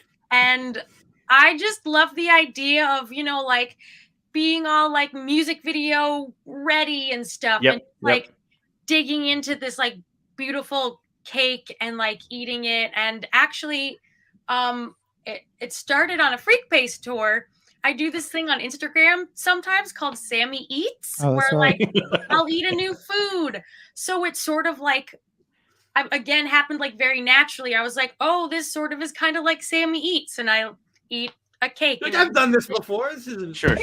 Oh, that is so like, who wouldn't want to listen to that? Like, that is so much fun. Well, like, and you just created that out of nowhere. And what's neat about it too is you saw how I kind of started adding each part. Well, it's like a chef making a beautiful. Oh, thank you. Well, and then so what we start doing, we'll start flipping it though sometimes too, where like so maybe if I do something really cool on guitar, I might extract the bass and then have the bass actually start following the guitar. So like it's just ever evolving. So one grooves. I mean, I've had grooves on Twitch sometimes that I think are going to go 5 or 10 minutes, and they end up going an hour because it just keeps evolving into something else. I absolutely love it. Like, actually, if you on Instagram today, I had posted something from Music Fest 2019. Yep. Where you do that on stage. Yeah. I use a loop station, and then you have a band too. around you too that can kind of follow the lead, and it is a special thing to witness. Like, if you guys get the chance to ever see Freak Bass play live, or especially again at Music Fest, it is such a cool thing. Yeah, and that's one of my favorite. I mean, we play a lot of festivals, but Music Fest is such an amazing festival. I love it. Oh, and you guys are lucky to have it there. Yeah. Speaking of which, You so reminded my Phil, you're on his wall. you reminded me. My whole wall back here is pictures I've taken from Music Fest, and you're only the second person I've interviewed that's actually on the wall. So hang on a second. Oh, wow. So I think this is 2018. Okay. And so I'm reading this like review of who's playing the night. This was before I did my own. Sure. And I'm like, okay, this guy plays just bass, and okay, but I'll go check that out. And then I show up to the stage, and you're in a straight up Riddler costume. That's right. Oh wow, I love that photo. That's awesome. That's amazing. I mean, Music Fest just is very photographic. Yeah. Anyway, so I love this picture because you are in full bass mode, and I stood there for the entire set. I was absolutely mesmerized. Oh, thank you so much. Back in 2010, you had a hype video for the Notre Dame sports teams? Yes, I did. Now, here's the thing: is you got to find this, George. I listened to it and I don't understand what the big problem was. I think what it was especially it really started with a lot of the alumni that were, like old school alumni. Right. And then here's this guy that looks like me coming in there probably like, what is going on? So the way that all happened was, obviously, being from the Midwest, you can't help but being a Notre Dame fan because it's almost like they're the New York Yankees of the Midwest in terms of college sports. True. Yep. But the gentleman that does their visuals, I did a song for the Cincinnati Reds called Reds Fan. Mm-hmm. And they showed at the ballpark and they play the song and stuff. And so he happened to be there. He saw it. He loved it. He said, would you be interested in doing a song for Notre Dame? And I was like, sure, that sounds fun. And he's like, well, let's do it. And then we did the song, and he's like, well, you want to do a video? And I'm like, okay. And believe me, I was apprehensive about. I mean, I talked to a lot of even my friends that are like sportscasters here in Cincinnati, and I was like, is this the right thing to do? It's like, I'm not from Notre Dame. I didn't go to Notre Dame.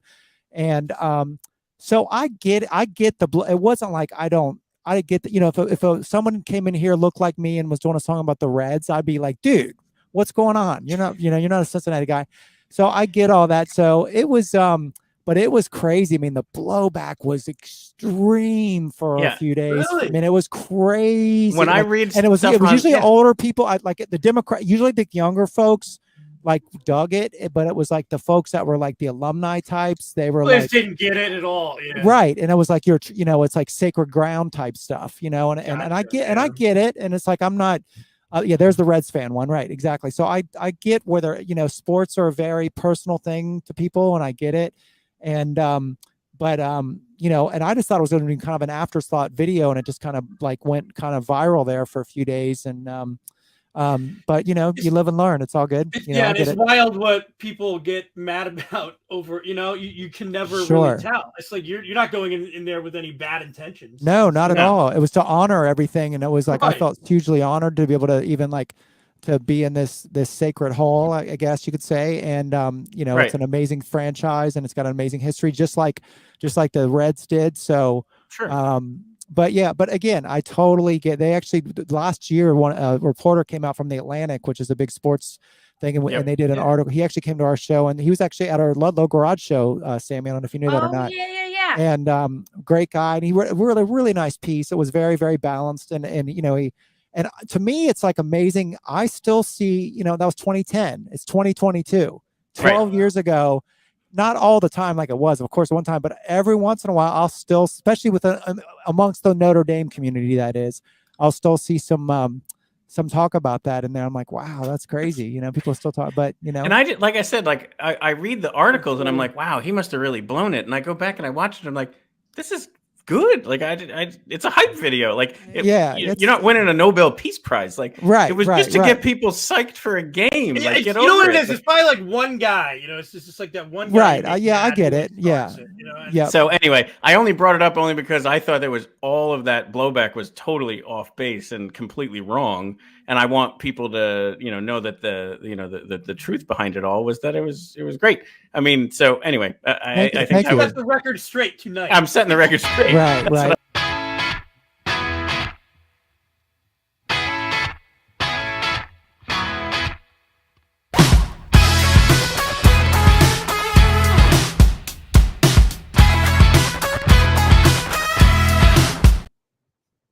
Always good to hear some Carver Commodore riffs in between things. So there was Freak Bass and Tioga. Somehow we lost your audio there, David. You are not muted, though. Well, here's what I'll do. We have another guest, as I had teased. It is yet another bassist musician, but also a tech aficionado. Here is Charlie Bunnell. Howdy, guys. How you doing? Hopefully you can hear me. Can hear you. Can you hear me? I can. Well, thank you so much for coming on. Absolutely. Happy to be at least part of the show. I'll try not to do anything terribly embarrassing, at least for me, and hopefully not for you guys either. So, listen, we'll only try to embarrass ourselves. Yes, that works. Exactly, and the bar is incredibly low for that, so the chances of you embarrassing any of us is wildly, off the charts. So you had, when we chatted about bringing you on, you had particularly talked about Freak Bass, not only for the bassist side of things, but also the tech side of it. So why don't you share a little bit about that? Yeah, I mean, I think it's always been interesting to me, especially as a musician, somebody who kind of grew up towards the tail end of, like the Porta Studio, 4-track recorders in through, when recording actually became in reach for, an indie musician or really any musician, and now where it's just ubiquitous. So like the technology kind of enables people to do things that you used to pay $200 an hour to go book, Power Station, Avatar, whatever. It's, I think it's now still Avatar, since they got a reprieve, but, and that was kind of out of your reach. And now you look at, like, you can get really inexpensive, really high quality gear that enables you to be a better musician or to try new things. And Freakbass and I are just totally different ends of the spectrum in terms of bass playing. And I think that that's also what I really like, is seeing what his process is. Yeah. Because Yeah. it's something that I record very differently. And I like seeing what people do to kind of combine that to sort of, I don't know, maybe unleash the creative side. Maybe it's like experimentation that leads to some idea that leads to something else. And the loop-based stuff is always really interesting. I mean, that's certainly for myself, some of the stuff, when you get your first drum machine and, all of that, and you're just like, oh, this is cool, I can put loops together. But then realizing that, that sampling makes that something that you can actually turn into, an actual piece of work. So it's really cool. It was really cool to see that sort of progress, from the gem of an idea, and he's adding stuff, playing with the keys and all that, and doing the little vocoder thing and all. Oh yeah. And we shared this a little bit earlier in the show, but I should mention it again. If you follow him on Twitch, if you happen to be a Twitch, you don't even have to be a member or whatever you want to call it, but you can subscribe to his channel, and he does that weekly. Yeah. Like where he just is like, hey, let's just see where this goes. And he just organically creates music in front of you. We'll even take prompts. Like if you are, on the channel, you can recommend, I don't even know what, think of a rainy day, whatever. Like, right. But he does that weekly. Like that's just he's an artist. Like that's just what it comes down to. He's a creative at heart.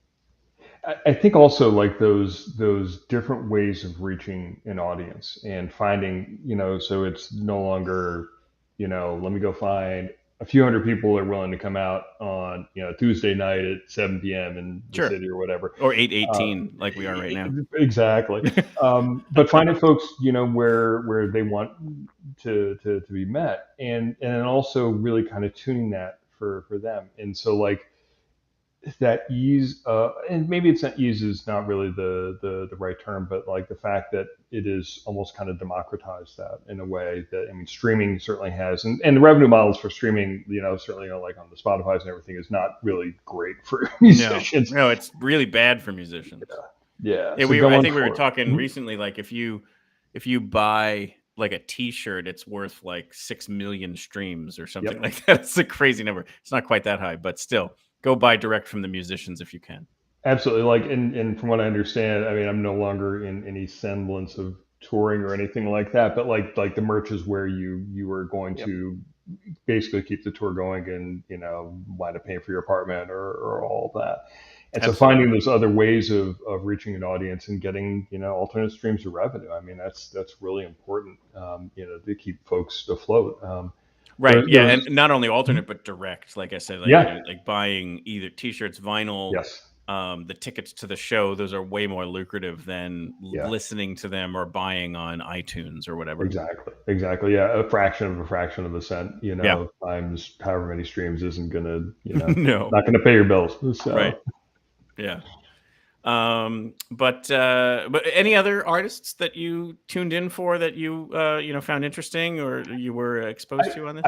I have like, I'm probably not the only one, but the Carver Commodore, folks, especially the mixed media, like the I think it was the holiday special where where they had the one guy in the video, like, I mean, obviously clearly and carefully choreographed, really well done. And that's the other thing that I think is really cool to see, is folks mixing in the visual aspect of things, and really making it their own. And the thing about that was, so Carver Commodore does something called Christmas Commodore. We used 16 minutes of it. It's 45.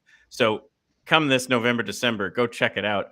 But what happened was they had to come up with that at the last minute because the lead singer got COVID.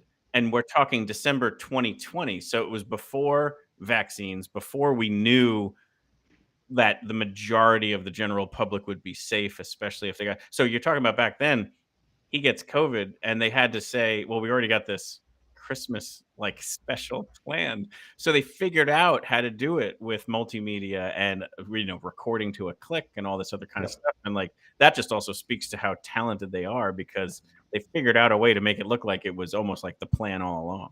It worked really well. And that is not easy. I mean, it's hard enough No. recording, to somebody else's performance and trying to get like a feel out of that, and maybe you're not in the same room, or maybe not even in like the same month.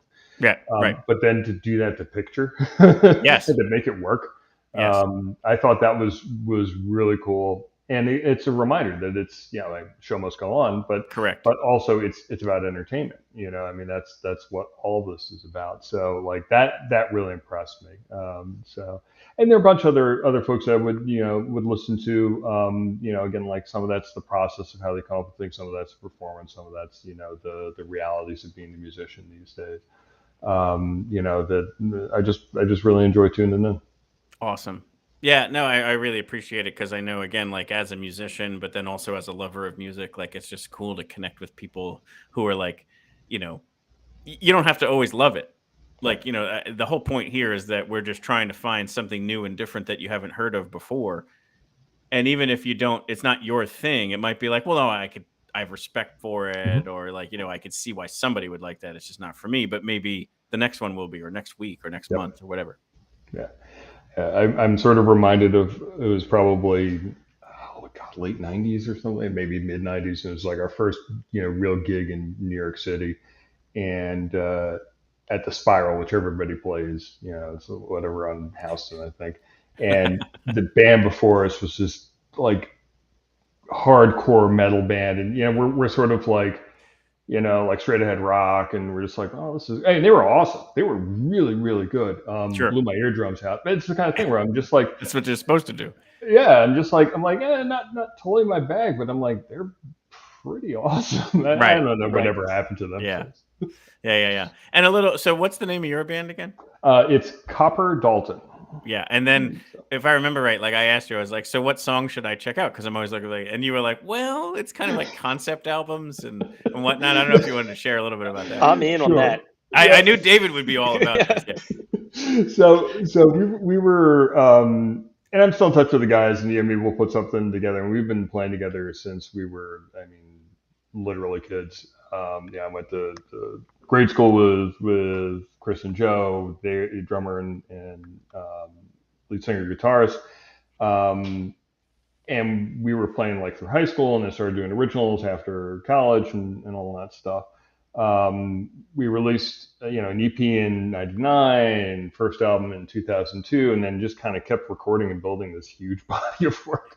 So in 2014, we're like, you know what, we have enough material, let's just do a double album, so This Brave Riot 1 and 2, because you need like the Roman numeral 1 and Roman numeral 2. You definitely do, right. You have to have that. Yes. And sort of like two covers that fit together when you put the, because why not? Because we're still guys who believe in albums, because I just like the idea.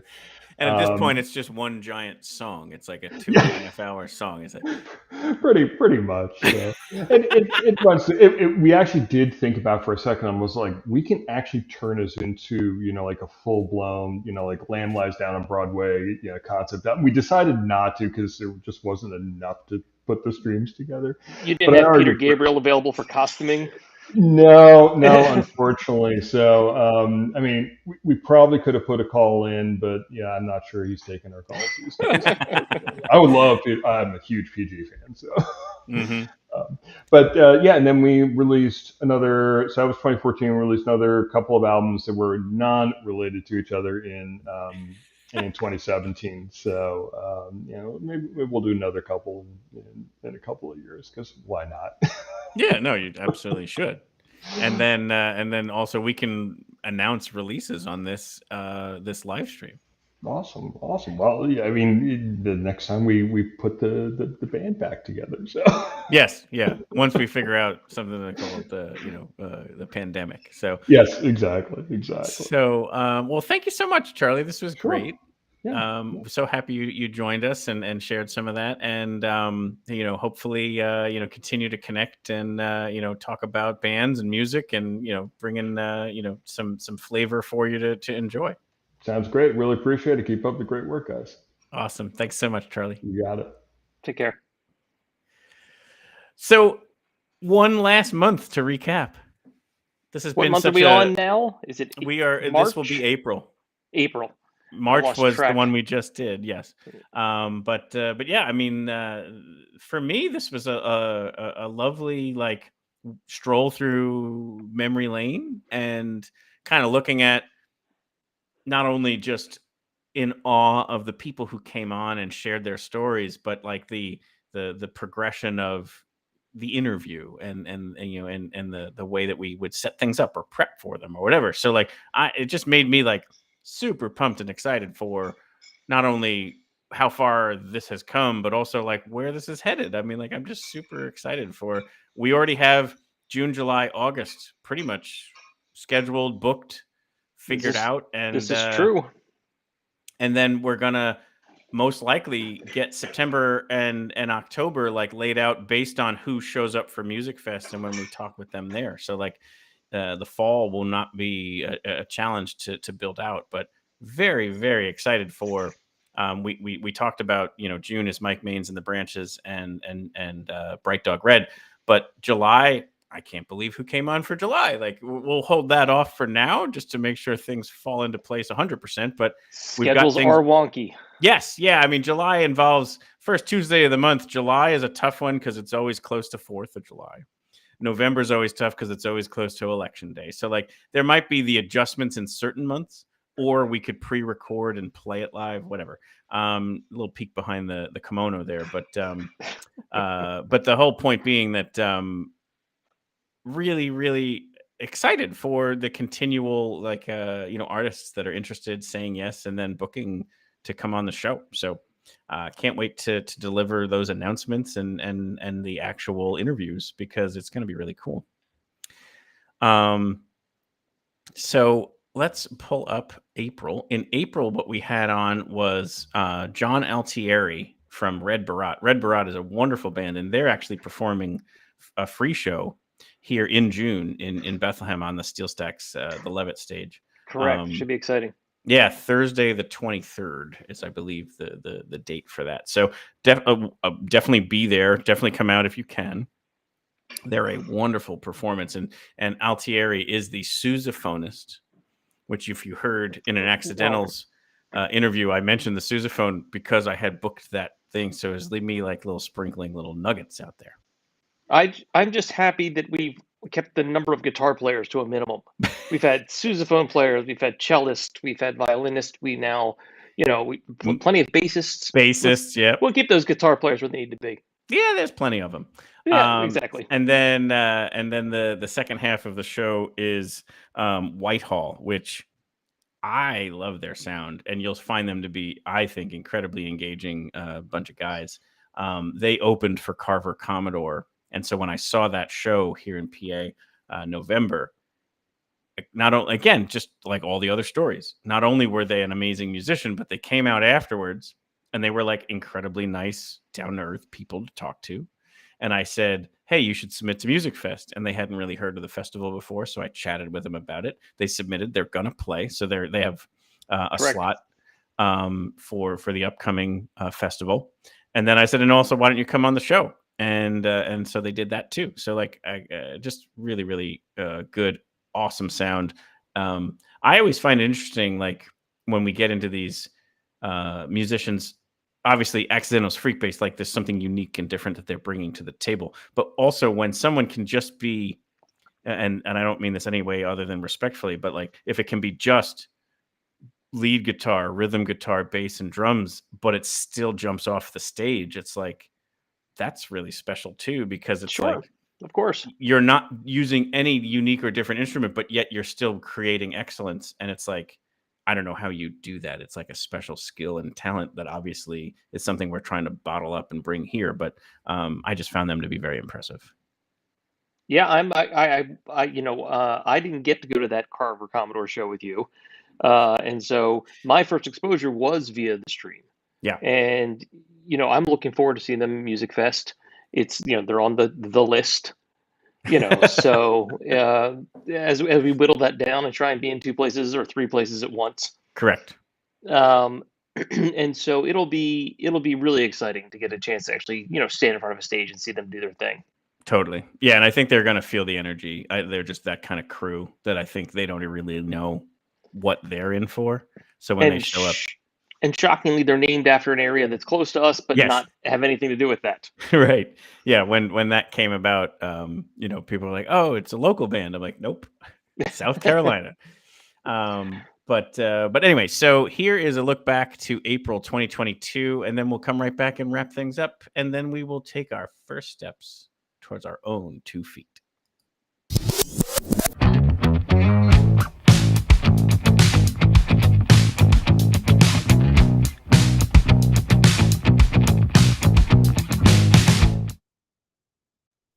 Excellent. Well, thank you again for joining us tonight, because I know you were one of the original members of this venture, this initiative, correct? Yes, indeed. From the beginning, an original member with Sonny Jane and all the others that we got started. It was his vision that began with pretty much his wedding, if you believe it or not. He gathered. Oh, that's awesome.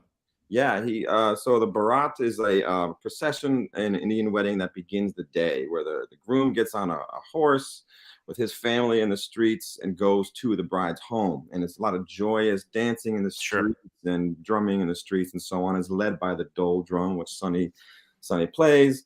Yeah, that's that drum he's holding where it's played on both ends. Yeah, right there. Exactly. So he got a bunch of friends together to play some things he arranged for the wedding. And then it was such a success and a successful contribution to his wedding. He's like, an idea. And soon thereafter, he gathered up some friends to make Red Barat. It had those elements, but we were all coming at this music with different backgrounds, right? Like from jazz to hip hop to funk to reggae. Like we all had various experiences, so we all kind of started to flavor and find pivot points. Like the Bhangra style has certain shuffle feel and triplet feel that lends itself well to other American dance styles. So we were dipping into all these other kind of nuances, So and that's how we kind of got going with that.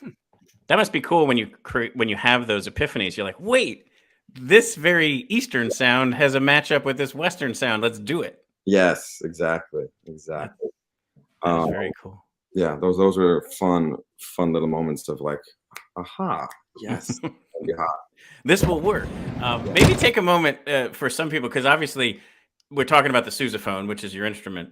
Yeah, I think most people see that and instantly think tuba. So, like, do you want to talk about that at all, like the difference, and so that people can have an understanding that that's the sousaphone, and tuba, they're very similar. One is has a more orchestral European tradition. One is sousaphone here is made in America. It has more of a New Orleans and marching band tradition.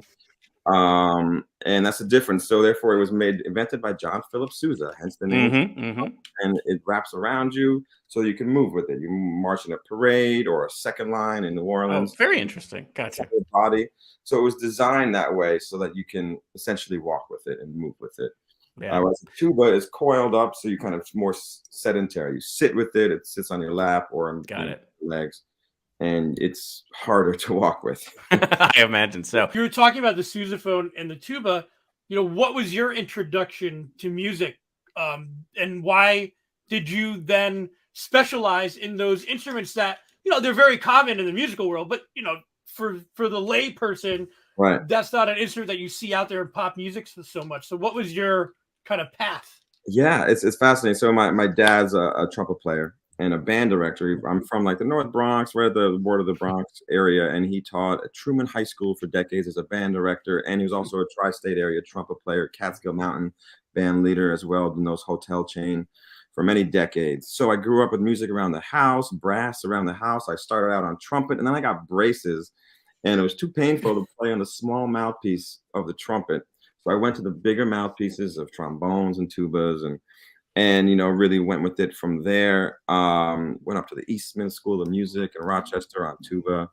And, also my dad at some point, what was really cool, I think I was taking a summer program and I was talking to him about classes to take with the summer program I was going to do.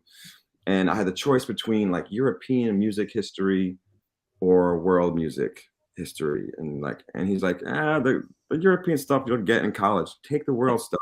My first kind of exposure to through taking that class, like music from Bali, from Africa, from the Middle East, from Latin you know, and all these more specific instruments that are more indigenous and so on, and these dances that are from these areas. So that started to get in my ears early on too, you know, and just inform more of my progress from there. So it was just brass was around the house, and yeah, I think as a class. So what's funny is classical tuba. It's like you think about it. There's only so many orchestras. There's only one tuba per orchestra, if you're thinking about it from a classical perspective. And once that person gets that job, they keep it for life, pretty much. You know, so all these people are graduating as tuba players out into the world, and there's not enough jobs for them. So players are among the more creative people. You really got to find and carve out your own way and find your own, take initiative in finding a path that you're gotta kind of take a machete to and make. So Red Barat's part of that for me, and I think other things I've done in my career kind of resemble that, like putting this instrument, which typically was just found in a marching band or in an orchestra, and making it fit and envisioning it for other projects, other sounds, playing it in a certain way that, you know, can it's almost like you don't like you clearly you have rules, but you're kind of like, hey, this hasn't been done before, so let's see what happens. You know, like that must be interesting too, to see to hear it play off other instruments. Exactly. So those are very beautiful memories. Bonnaroo was such an incredible energy. You know, it was just to be amongst, you know, literally 50 to 80,000 people. I don't even know the numbers. Wow. But, and feel that kind of energy. Going to more remote places like Kazakhstan or New Caledonia, which is this island, you know, near New Zealand, out that way, as part of the WOMAD kind of festivals. Like those kind of destinations were like, wow, here I am. You zoom out and you see yourself and you see your bandmates and your project that you've invested your heart and energy into, and you've landed at this place and you're on stage in front of people in the middle of the Pacific Ocean. You're like, wow, this is a beautiful, yeah, a beautiful like, all because of your orthodontist, you know. You had it. Like, it's just amazing. It's like a butterfly flaps its wings, you know. It's just, it's wild. Crazy how life happens, right? It's a perfect. I should get that T-shirt because of my orthodontist. Yeah, right. Thanks, doctor. And I was sharing before this in our tap dance that like we all met, and I heard you guys because you opened for Carver Commodore. And that was where we kind of all got linked up, and then we've been chatting about this opportunity since November when I saw you guys play. Yep, that's right. It's been a while, long time. Yeah. Going on the show, right? We've been real busy since then, but I'm glad we made it work. Oh yeah. Oh, listen, you guys have had not just busy, but like the car broke down and all sorts of other good stuff. You've been driving to the West Coast and then back to the East Coast, so it's been a wild ride for you guys for quite some time now. But probably the coolest part that you guys have going on is some really, really good music getting released, like, you know, drip by drip. I keep waiting for like a bigger release of an album, but awesome music coming out with songs like Mexico and Cash and Thank You, like some really good stuff. So anything you want to share there about, again, either those last couple of months or the new music? Well, there might be a little bit more, slightly more new music for the short term, and then more music later in the long term. It's fair enough. But that's pretty much it. The takeaway is more music is coming. Yeah. That's good. That is a good thing. Yeah, that is a very good thing. End of the month. And I think this might be this was kind of where my question was going to be. So George, it actually lays it up perfectly, because it may actually answer your question. You started out with 5 people in the band where there was a saxophone player. And on that, I wanted to say the evolution of your sound, I think, not that I was happy to see the sax go, but like I don't want to use the word matured, because it wasn't like you had an immature sound, but like the evolution, let's use that word, of where your sound is today compared to was it back then. I think it's just become so interesting and unique. And it was what jumped out at me when I was listening to you. I was there to see, obviously, Carver Commodore, and I was listening to you guys open, and I'm like, these guys are awesome. So like, I just loved the sound, and that older sound with the sax, to me, almost sounds kind of like E Street Band, Bruce Springsteen-ish. Yeah. And I don't know if that's what you're hearing. Yeah. I mean, and then even Avery, I wanted to specifically mention, like, your guitar playing went in a totally different direction. I don't know if there's even a story there, but like you get a completely unique sound out of that guitar in ways that I was like, I almost thought it was a sample or a keyboard. Like, you're getting something to come out of a guitar that I've kind of never heard before. Well, that's really, really complimentary. I really appreciate that. Thank you so much. Yeah, it's cool, I guess, to sound sort of, unique in some way. I can thank, our good friend Preston, who helped, record all of the guitar from the last several releases that we've done. I mean, he's just like super talent. So yeah, it's really nice. But yeah, it's weird going from having two lead instruments that you kind of have to figure out how to deal with to just having a full like playground almost. So I just decided I would forego any sort of technique and just beat the heck out of it. But it's chaotic, and it's but in a good but it certainly has a plan to it. Like, it's a song. It's not just riffing and whatnot. Like, it's really cool. I really recommend people check it out, especially this. I think too, like, just the songwriting too. Like, I don't know if it's a total collaboration or if there's someone in particular, but like Mexico comes across as like multiple different songs, but all sewn together in this very like planned way. So I just think that song's killer. And again, like, I just wanted to ask again about that, like, if there's any story behind the songwriting or any inspiration for that. We write a lot of songs together, especially the new stuff. But that one was one that I wrote most of the words and kind of came up with the parts, and we stitched them together as a group. But I mean, it's one of those things. That was one of those ones that just fell right into my lap, and I was lucky enough to be able to jot it all down quick enough to a couple of feelings, and boom, you got a song. Yeah, so it went through many iterations, and we finally landed on the weirdest one by far, which is cool. It was fun trying to there's like 3 distinct sections in that song, and we just kind of repeat it back to back, and I don't know, it was just an interesting way to think about writing that one versus just like your normal like verse, chorus, bridge sort of thing. It was like we're having like an A section, a B section, a C section, and then we're going to do it again, but like a little differently, So it was just kind of fun to play with that. Still some confusion in the band to this day when somebody says, "Oh, let's just play that chorus." It's like, which one's? Yeah, not sure which one you're talking about. Yeah.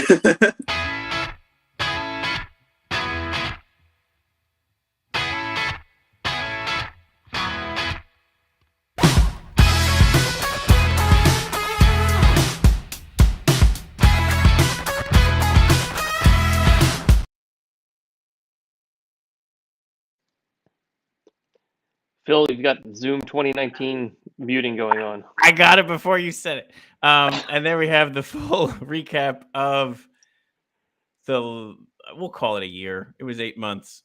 But it was 17 interviews if you count a lot of the ones in the Holiday Spectacular. But anyway, the Holiday Spectacular had 804 in it.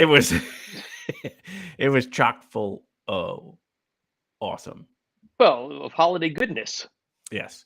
And so we really appreciate this opportunity to have brought all of the nuggets, the best of, the highlights, whatever you want to call it, the past interviews, providing them out there for like a reminder if you had seen them, a snippet if you hadn't.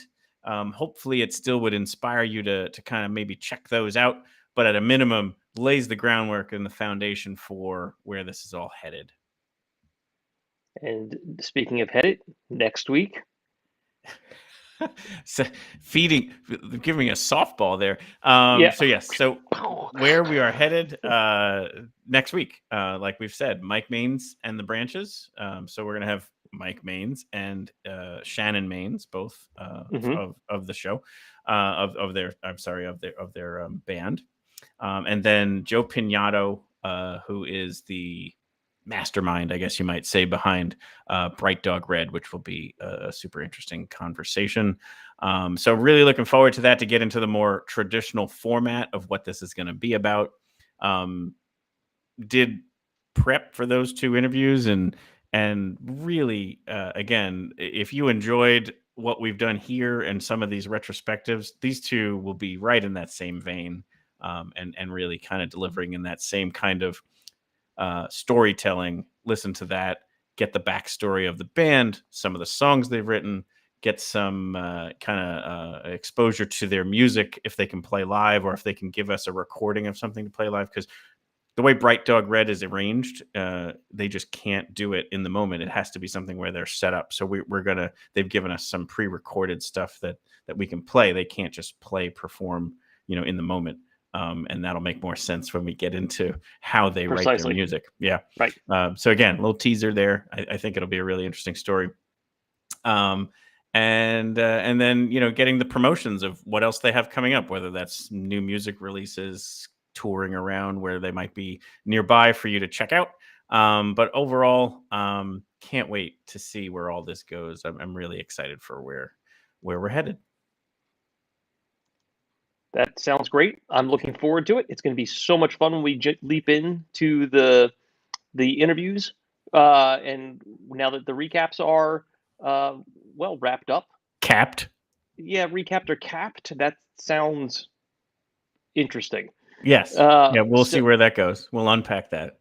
So it'll be a lot of fun once we get into talking to the artists. Absolutely. So we couldn't recommend enough if you can subscribe to YouTube or Twitch, whichever your preference is. Follow on Twitter, Instagram, or Facebook so that we can kind of keep you plugged in. And then if we come across anything, we'll share it there. But that'll be where we kind of do the announcements. And if you're subscribing, it'll let you know that it's coming up once it's scheduled. But you can kind of book it first Tuesday of the month, is what we're going to be targeting, whenever we can do that. And it's just going to be the whole mission of finding and bringing you your next favorite band. So thank you so much, David. Thank you to all our guests. We do have our closing music and, kind of like credits here. So we look forward to seeing you next week for episode 1, season 2, your next favorite band, brought to you by Stereophilia Studio. Have a good night, Phil.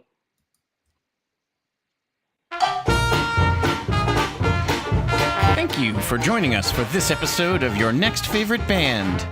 We once again would like to thank all of our guests from Season 1, Blair Crimmins, Hannah Gill, Pepperwine, El Huri, Ryan Tennis, Argonaut and Wasp, Mark Douglas Berardo, The Groove Merchants, Carver Commodore, Chelsea Mitchell of Dirty Dollhouse, Enda Scahill of We Banjo 3, The Accidentals, Gangsta Grass, Greg Adams of Tioga, Freak Bass and Sammy Garrett, John Altieri of Red Barat, and Whitehall. We'd also like to thank our guests who came on during this look back: Jeff Wentz, Kenzie, Tara Breezel, Kelly and Brees from Pepperwine, Greg Provenzo, Clan McLean, Charlie Bonnell, and Colleen and Jeremy Klassen. And finally, a huge thank you to George Wacker, whose openness to all this and guidance along the way has made this all possible. Thank you, George, and thank you to Lehigh Valley with love. There are links in the show notes to all the band's websites, Spotify, and YouTube channels, and please check them out and follow them on the socials, subscribe to their content. Also, one quick thank you for the music here that's going on during the show from Carver Commodore, Argonaut and Wasp, and Blair Crimmins for their opportunity to use that music in the show open and the transitions, and here at the close. It makes everything sound so good, so thank you so much. As always, our hope here is to bring you your next favorite band. If you happen to already know and love some of these bands, thank you for tuning in, and please stick around for there are plenty of others that I'm sure you won't be disappointed. Next week, we take our first steps under this new banner and bring you interviews with Mike and Shannon Maines from Mike Maines and the Branches, and Joe Pinato of Bright Dog Red.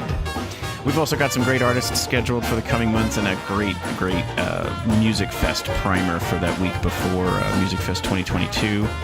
So please subscribe on YouTube and Twitch, like us on Facebook, follow on Twitter and Instagram so you can get some reminders and alerts and all the different cool things that are going on. If anyone would like to sponsor the show or submit for consideration or even a recommendation for my next favorite band, hit us up on all those social media platforms, or you can visit our website at stereophilia.studio for more information. I hope you have a great rest of your week, and I hope we get to see each other at a live show soon. It's all over now.